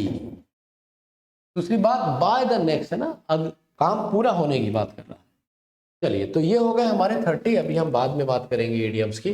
पहले तो हम यहाँ पे आज मैं आपसे जो बात करने वाला हूँ कि भैया ये बड़ा इंपॉर्टेंट है। आप भी ये जो आपने 30 क्वेश्चंस करे हैं, इसमें से जो आपका स्कोर आया है ये आप मुझे जरूर बताएंगे। इसी के बेसिस पे मैं अगली क्लास भी लेके आऊंगा। आपको पता है ना अगली क्लास भी टेंसेस की है ना, और टेंसेस के साथ PQRS भी मैं आपको नेक्स्ट क्लास में कराने वाला हूँ। मतलब वो जो आपके सेंटेंस रीअरेंजमेंट या जम्बल्ड सेंटेंसेस वाले क्वेश्चंस है, तो अगली क्लास बहुत इंपॉर्टेंट है। तो मैं दोनों के क्वेश्चंस मिक्स लेकर आऊंगा, जिसमें PQRS भी आपको समझाया जाएगा, उसके कॉन्सेप्ट भी होंगे और टेंसेस की क्लास भी होगी। तो आपसे है मेरी एक इंतजा, क्या इंतजा, कि ये जरूर बताएंगे कि आपको क्लास कैसी लगी और ये स्कोर आपका 30 में से कितना आया। अब हम काफी दिन से वोकैबुलरी कर रहे थे, आज एक नई चीज मैंने वोकैब में इंट्रोड्यूस की है, जिसे मैं वोकैब का ही पार्ट मानता हूं, जो है हमारे ईडियम्स। तो आइए करते हैं हम idioms and phrases. Birds eye view क्या होता है, जल्दी जल्दी करेंगे। बर्ड्स आई व्यू का मतलब होता है बेसिकली क्लियर व्यू, जहां से आप डिसाइड कर सकते हैं। डेसिसिव व्यू, एक ऐसा व्यू, क्लियर व्यू जिसे आप कह सकते हैं, जहां से आप डिसाइड कर सकते हैं ओहो ये किया जा सकता है। तो बर्ड्स व्यू मतलब कंसाइज व्यू। कंसाइज का मतलब क्या होता है, जो शॉर्ट होता है, क्लियर होता है, ठीक है। जैसे मैं कहूं ये the birds eye view on the political issues. अब तुमने ऐसे लोग देखे होंगे ना जिनकी एकदम चील की नजर होती है, बाज की नजर होती है पॉलिटिकल व्यूज पे, है ना, कि भाई पॉलिटिकल इश्यूज पे कि कहाँ पे क्या होता है, दिन भर वो राजनीति चलाते रहते हैं व्हाट्सएप ग्रुप्स में। तो बस ऐसी किसी आदमी की बात हो रही है, तो answer is C. Next question, to be at a stone's throw away, इसका तो मीनिंग ही अपने आप में क्या है, to be at a stone's throw away, कि अगर तुम पत्थर फेंक के मारोगे तो वहां तक पहुंच जाएगा, इतना करीब है। तो क्या मतलब हो जाएगा, वेरी क्लोज, वेरी क्लोज। जैसे मैं कहूं the bar was at a stone's throw away, जो बार था वो कहां था, बस पत्थर फेंको और तुम वहां तक पहुंच जाओ। कह रहे हैं जहां पे मैं रुका था वहां से बार सिर्फ इतना दूर था। चलिए भाई अगला क्वेश्चन, जल्दी जल्दी करेंगे, टाइम है कम, क्वेश्चन है ज्यादा। क्वेश्चन क्या रहा है, the ins and outs, ins and outs का मतलब क्या होता है, इन्स एंड आउट्स का मतलब होता है तुम्हारे राज, तुम्हारी अंदरूनी और बाहरी बातें, ऐसे याद रखोगे ना, इन्स एंड आउट्स मतलब सीक्रेट। जैसे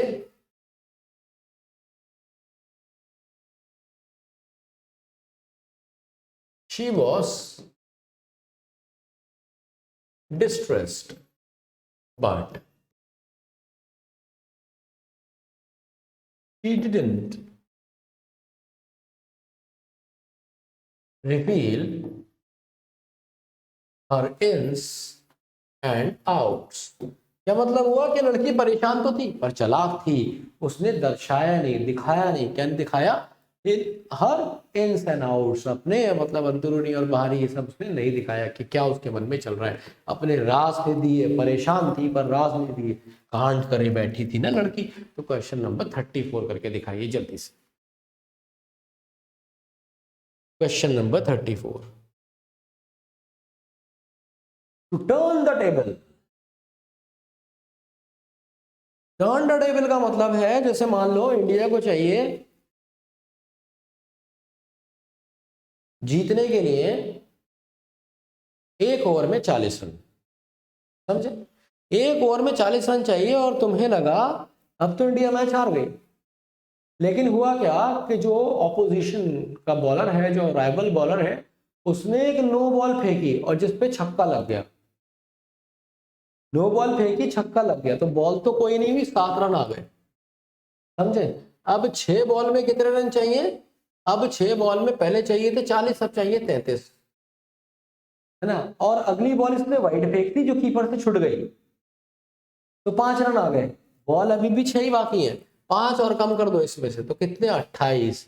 अब तुम्हें पता चल गया कि 28 रन चाहिए, 6 बॉलों में इंडिया के पास 5 विकेट हैं, जीत सकते हैं। तो तुम क्या कहोगे, turn the table around, the bowler has turn the table around, मतलब उसने टेबल यू पलट दी, मतलब बाजी पलट देना, रिवर्स द कंडीशन। तो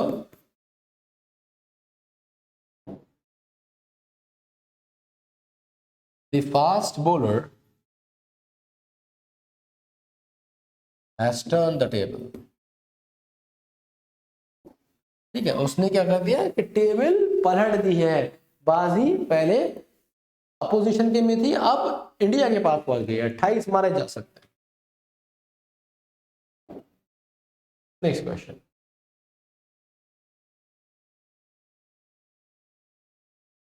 अ बैड एग, आपने सुना होगा हमारे यहाँ इंडिया में कहते हैं ना, गंदा अंडा है ये तो, गंदा अंडा निकला है ये तो, है ना। मैंने गांव वालों में को अक्सर कहते हुए देखा है यूपी में, एक अंडा वो भी गंदा, मतलब किसी का अगर एक ही बेटा हो या एक ही बच्चा हो और वो जीवन में सफल ना हो कुछ समाज के हिसाब से, तो उसे बोल देते हैं एक अंडा वो भी गंदा ना, बदतमीजी वाली बात है। वैसे तो अ बैड एग का मतलब क्या है,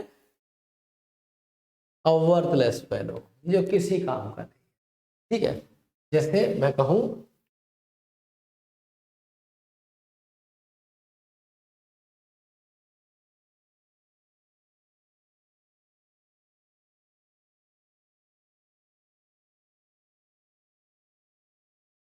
मान लो आप इसे समझते थे गंदा अंडा, आपने इसकी तरफ कभी ध्यान नहीं दिया और इसने वीडियो बना बना के ही यूट्यूब पे, ये यूट्यूबर बन गया, इन्फ्लुएंसर बन गया, आज इसके व्यूज मिलियंस में पहुंच गए, तो आप क्या कह रहे हैं, आप कह रहे हैं the dog the bad egg, ये जिसे सब गंदा अंडा कहते थे, वो जो गंदा अंडा था turned out to be a dark horse, क्या बना, छुपा रुस्तम बना। तो एक सेंटेंस में 2 इडियम, एक ये गंदा अंडा, दूसरा छुपा रुस्तम, डार्क हॉर्स मतलब छुपा रुस्तम।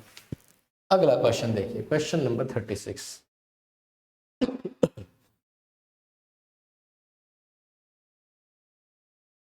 अब देखो ये तो तुम पढ़ के खुद ही समझ जाओगे। फेयर वेदर फ्रेंड का क्या मतलब है? ये तुम्हारी शादी में तो आएगा, तुमसे बर्थडे की पार्टी भी लेगा, ठीक है, और तुम्हारी गर्लफ्रेंड के किस्से भी सुनेगा, लेकिन जब दिल टूटेगा ना तो सिर्फ मजाक बनाएगा, तुम्हारा हेल्प बिल्कुल नहीं करेगा। तो ये कैसा आदमी है? फेयर वेदर फ्रेंड है। मौसम अच्छा तो दोस्त अच्छे, कहते हैं ना, चरसिया यार किसके दम लगाया खिसके, मतलब उनका किसी से कोई मतलब नहीं होता, ये तुम्हारे पास अपने मतलब से आते हैं। तो a fair weather friend, selfish friend, दूर रहना है ऐसे दोस्तों से, करियर खराब कर देते हैं। तो तुमने कहा रमेश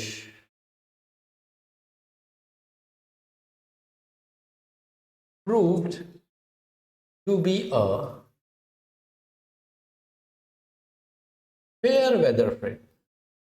तो कह रहा है भाई रमेश मेरा क्या निकला? रमेश मेरा सेल्फिश दोस्त निकला, ऐसा दोस्त निकला जिसने मेरी मदद नहीं करी, मजाक बनाया मेरा ना, सेल्फिश निकला। Question number 37।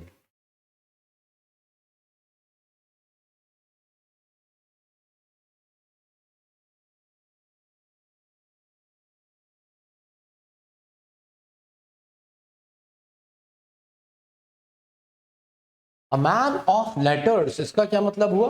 Man of letters का मतलब होता है एक ऐसा बंदा जो पढ़ाई लिखाई में बड़ा बढ़िया हो। जैसे आपने देखा होगा घर में कोई दादाजी होते हैं, कोई अंकल होते हैं जिनको बड़ा पढ़ाई लिखाई का बड़ा शौक होता है ना, लिखने में बहुत माहिर होते हैं, किसी को करियर काउंसलिंग लेनी होती है तो उनके पास जाते हैं। ऐसे आदमी को कहते हैं man of letters, a literary man. He is the correct. जैसे आपने कहा Mahatma Gandhi was a man of letters, उस जमाने के सबसे ज्यादा पढ़े लिखे लोग जो इंडिया में थे गांधी थे उनमें से। तो Mahatma Gandhi was a man of letters. Twelfth class में इंडिगो पढ़ी है ना। Question number 38।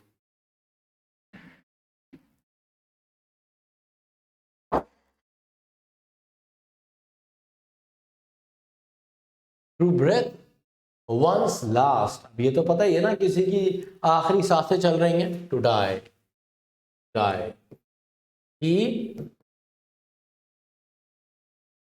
Transferred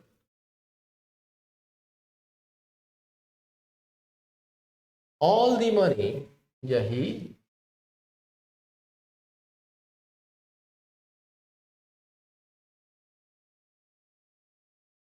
disposed all the weapons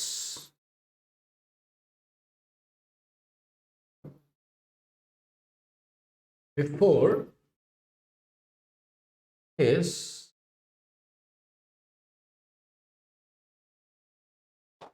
before यार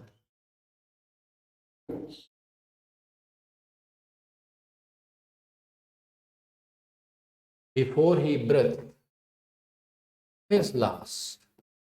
कह रहा है कि उसने सारे ही जितने वेपन्स थे उन्हें डिस्पोज कर दिया था, हटा दिया था, या वहां से निकाल दिया था। किसी क्रिमिनल की, आतंकवादी की बात हो रही है। कब?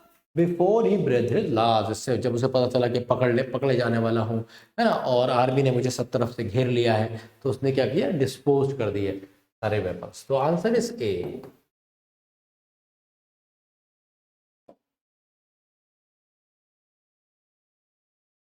अब ये देखो, ये कौन नहीं बता देगा? रेड रैक टू बुल कौन नहीं बता देगा? भैया रेड रैक का क्या मतलब होता है? लाल कपड़ा अगर सांड को दिखा दोगे तो क्या कर देगा? लाल कपड़ा सांड को दिखा दोगे तो क्या कर देगा? उकसा रहे हो साउंड को, एनीथिंग दैट प्रोवोक्स, ठीक है। तो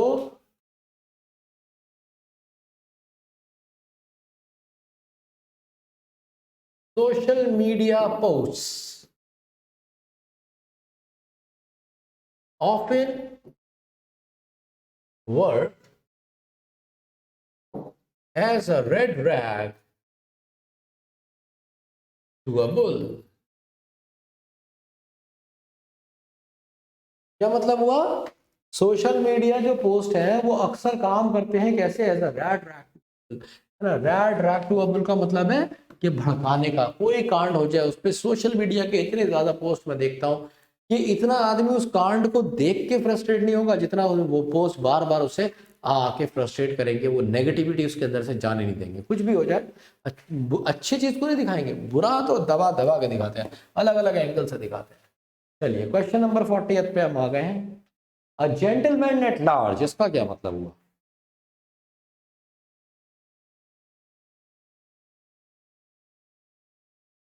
जेंटलमैन एट लार्ज का मतलब है जिसको किसी काम से मतलब नहीं है, खाली आदमी है, बैठा रहता है, पैसा आ रहा है दबाकर।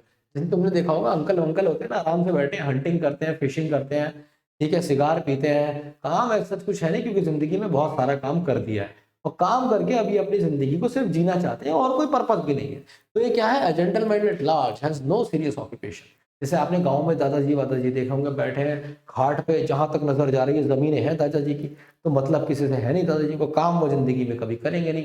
पैर दबाने के लिए दो आदमी और है, तो दादाजी कौन हो गए? A gentleman at large. Okay, so हम कह सकते हैं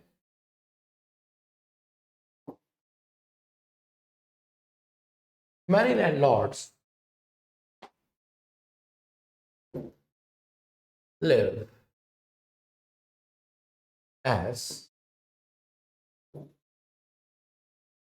a gentleman at large, मतलब आराम से पड़े रह के जीता है। ए इज द करेक्ट आंसर। इसमें से बहुत सारे प्रीवियस ईयर भी हैं, तो किसी को भी आप हल्के में बिल्कुल ना ले। Get the show on the road, get the show on the road का मतलब क्या है? पुटिंग अप अ प्लान और आइडिया इनटू एक्शन, कि भाई सामने तो लाओ, रोड पे तो लाओ चीजों को। Get the show on the road का मतलब है पुट अप अ प्लान और आइडिया इनटू एक्शन। जैसे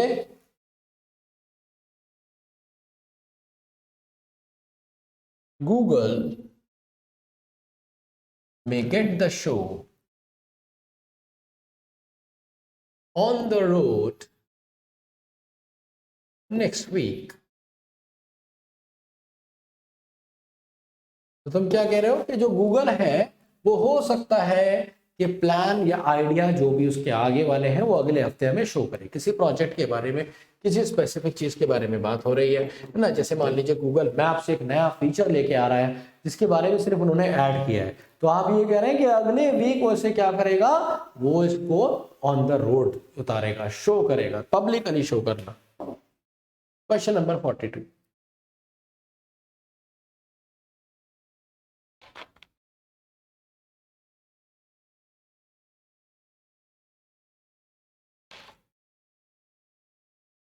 ये हमारे दांत भी जो है ना, ये एक अजीब इमोशन देते हैं। जब तुम वजन उठाओगे तो दांत ऐसे होंगे, गुस्सा आएगा तो बात बात पे हम अपने दांत ना क्या करते हैं, एक दूसरे के अंदर घुसते हैं। सो सिंक योर टीथ इनटू का मतलब इसी से आप याद रखेंगे, something with which a lot of energy and enthusiasm, मतलब कुछ चीज तुम ऐसा कर रहे हो जिसमें बड़ी एनर्जी, जोश और उत्साह के साथ करते हो। ठीक है, जैसे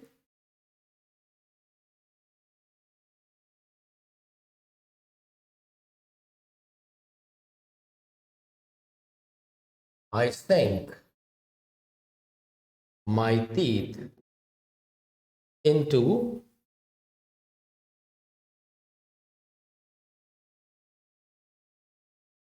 my books.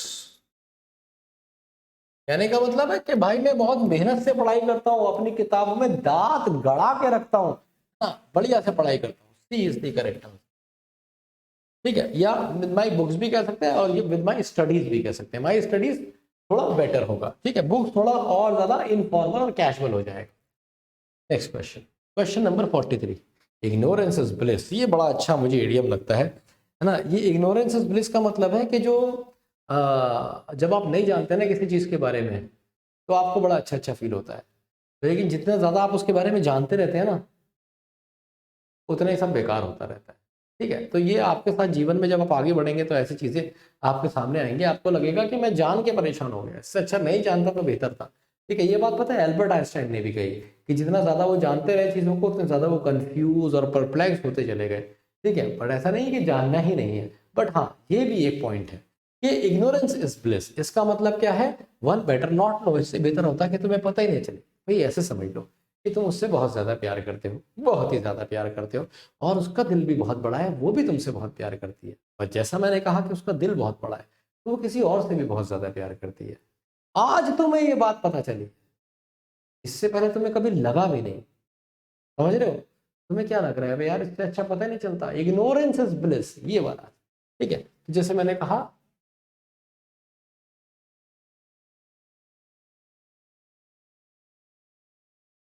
when she got to know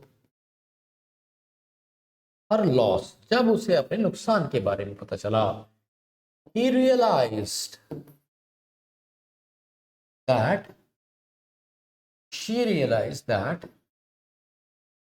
ignorance is bliss। अच्छा होता उसे इस लॉस के बारे में पता ही नहीं होता। Answer is D.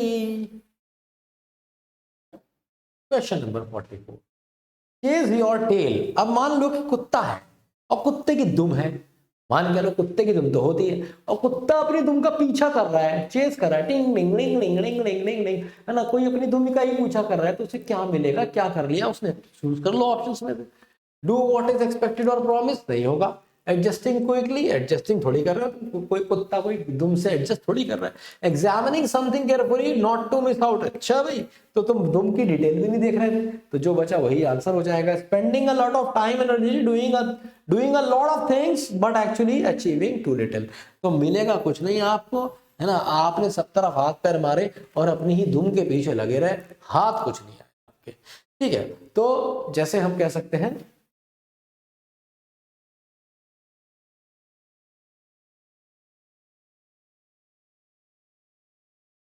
after wasting time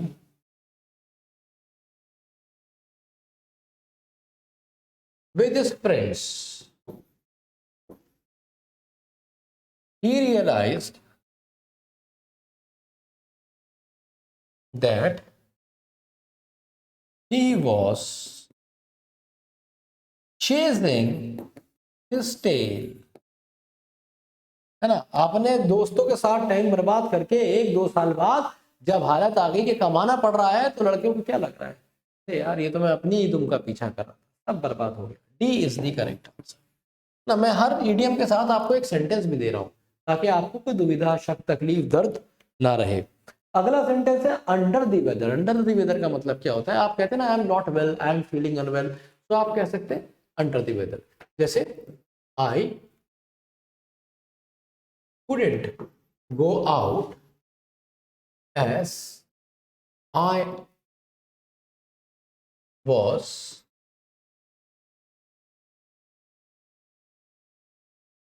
under the weather, मतलब यार थोड़ा मौसम खराब हो गया था, है ना, मौसम की चपेट में आ गया था, ये वाला सेंस देता है। तो I can not go out, मैं बाहर नहीं जा पाया क्योंकि मैं अनवेल फील कर रहा था, ठीक फील नहीं कर रहा था। Answer is A. Question number 46, तो we are left with the last 5 questions. चलो बहुत ज्यादा लंबी तो नहीं हुई क्लास। तो सिट ऑन दी फेंस का मतलब क्या होता है, फेंस का मतलब क्या होता है, फेंस का मतलब होता है बाड़ा या कोई दीवार। तो फेंस जैसे जो पार्टीशन होता है ना, जो टेम्परेरी पार्टीशन होता है लकड़ियों का, उसे भी हम फेंस बोल सकते हैं। तो सिट ऑन द फेंस का मतलब क्या होता है, चूजिंग अ डिफरेंट लीडर ना, when someone delays making decision, special clothes, when someone alters the figures, है। ये क्या हो गया, ये तो नहीं है, ये है जब आपको डिसीजन मेक करने में दिक्कत आती है, मतलब आप दो चीजों में डिसाइड नहीं कर पाते हैं, है ना, enable to decide.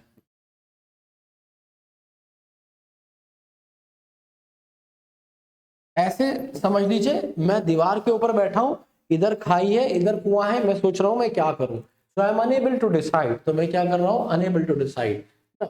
When someone delays making a decision, unable to decide. जैसे मैंने कहा,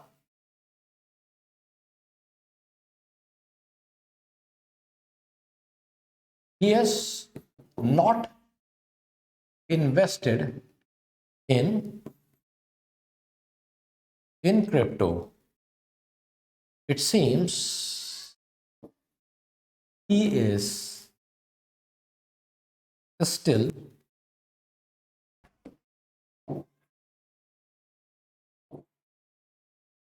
sitting on the fence। तो क्या मतलब हुआ, मतलब हुआ भाई कि he has not invested in crypto, उसने क्रिप्टो मार्केट में पैसा नहीं डाला है और ऐसा लग रहा है he is sitting on the fence, ऐसा लग रहा है कि ये अभी भी डिसाइड नहीं कर पाया कि डालूंगा या नहीं डालूंगा। तो answer is B. Question number 47। सारे ईडीएम्स ज्यादातर इसमें से मैंने आपको प्रीवियस ईयर दिया। अब बर्न द मिडनाइट ऑयल हम्म, बड़ा ही कॉमन ईडीएम है। इसका मतलब होता है रात भर जाग के पढ़ाई करना या मेहनत करना। तो work hard for a long time, जैसे you have to burn the midnight oil if you want to qualify, कि भाई अगर तुम्हें क्वालिफाई करना है तो तुम्हें मिडनाइट ऑयल जलाना पड़ेगा, मतलब बहुत मेहनत करना पड़ेगी, मेहनत करना पड़ेगी। Once in a blue moon हम कहते भी हैं कि भाई कभी कभी, कभी कभी, बहुत occasionally, once in a blue moon, सालों में कभी, ये नहीं होगा, ये नहीं होगा। Very an incident that happens very rarely, जैसे आपके साथ होता है कि वो आपको कभी कभी देखने को मिलती है, तो आप कह सकते हो आई get to see her once in a blue moon। क्या मतलब हुआ कि मेरा यार, मैं कभी कभी कोई नीली चांद रात आती है, कुछ अच्छा होता है तो मैं कभी उसे देख पाता हूँ, मतलब मुश्किल से, वेरी रेयरली मैं उसे मिल पाता हूँ या देख पाता हूँ। D is the correct answer. Question number 49 पे हम आ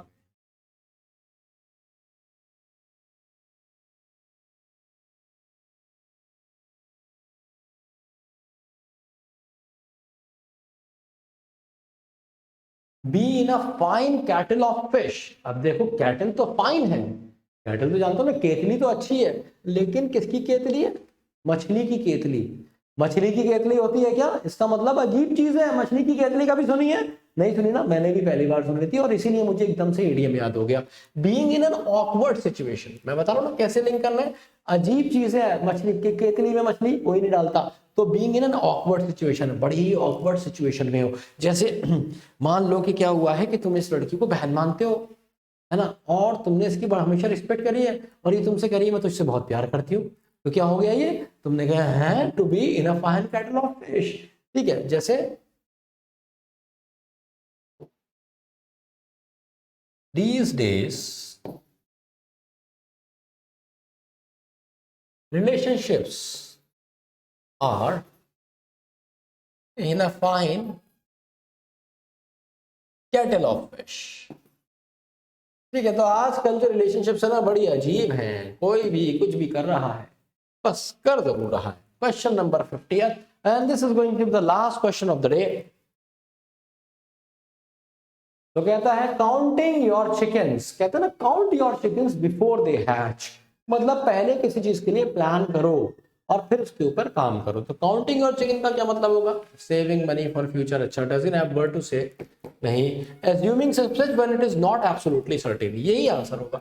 मतलब कुछ ऐसा सोच लेना जो पक्का ना हो। जैसे फॉर एग्जाम्पल तुम सोच के बैठे हो कि भाई अभी जब मेरा सिलेक्शन हो जाएगा तो मैं सबसे पहले क्या करूंगा, आर्मी ज्वाइन कर लूंगा। आर्मी ज्वाइन करने के बाद हर महीने इतने पैसे सोचूंगा, इतने पैसे जोड़ूंगा, इतने पैसे जोड़ के और फिर अपने लिए मकान खरीदना है मुझे, फिर मेरा प्रमोशन हो जाएगा, पोस्टिंग वहां लेने की कोशिश करूंगा। तुमने 50 चीजें अपनी ख्याली प्लान बना ली और अभी सर्टेन ये भी नहीं है कि तुम्हारा सिलेक्शन कितना सर्टेन है, तुम्हें ये भी नहीं पता। तो ये क्या चीज हो जाएगी? Assuming success when it is not absolutely certain, जब वो बिल्कुल पक्का नहीं है और तुमने ख्याल बना लिया। जैसे लोग अक्सर दहेज के साथ करते हैं, शादी करने जाते हैं सोचते हैं, गाड़ी सोच लेते हैं स्विफ्ट तो मिल ही जाएगी ना, स्विफ्ट मिल जाएगी, नहीं स्विफ्ट नहीं यार, स्विफ्ट तो नहीं है, बलिनो दे देंगे शायद, वो थोड़ी ठीक लगती है, चलो बलिनो गाड़ी आ जाएगी।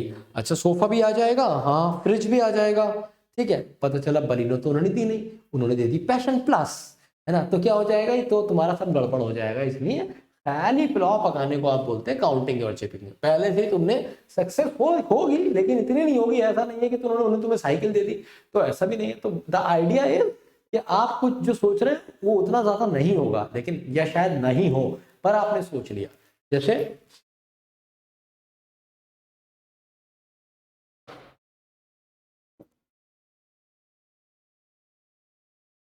A wise man count his chickens properly। मतलब वो ढंग से काउंट करता है, ढंग से हिसाब लगाता है। हिसाब ऐसा ही लगाता है, ख्याली पुलाव बना के हिसाब लगा ले। या ऐसे भी कह सकते हैं vice man doesn't count his chickens. ठीक है, चलिए, तो आंसर इज बेसिकली सी। तो ये थी भाई आज की क्लास। आज की क्लास में हमने पढ़ा सारे कॉन्टिन्यूअस टेंसेस और सारे परफेक्ट कॉन्टिन्यूअस टेंसेस, साथ ही साथ हमने इडियम्स भी आज करे हैं। तो ये जरूर बताइएगा कि आपको क्लास कैसी लगी है और आउट ऑफ 30 ग्रामर वाले पोर्शन में आपका स्कोर कितना आया है। मिलता हूं आपसे अगली क्लास में। Love you all. जय हिंद, जय भारत।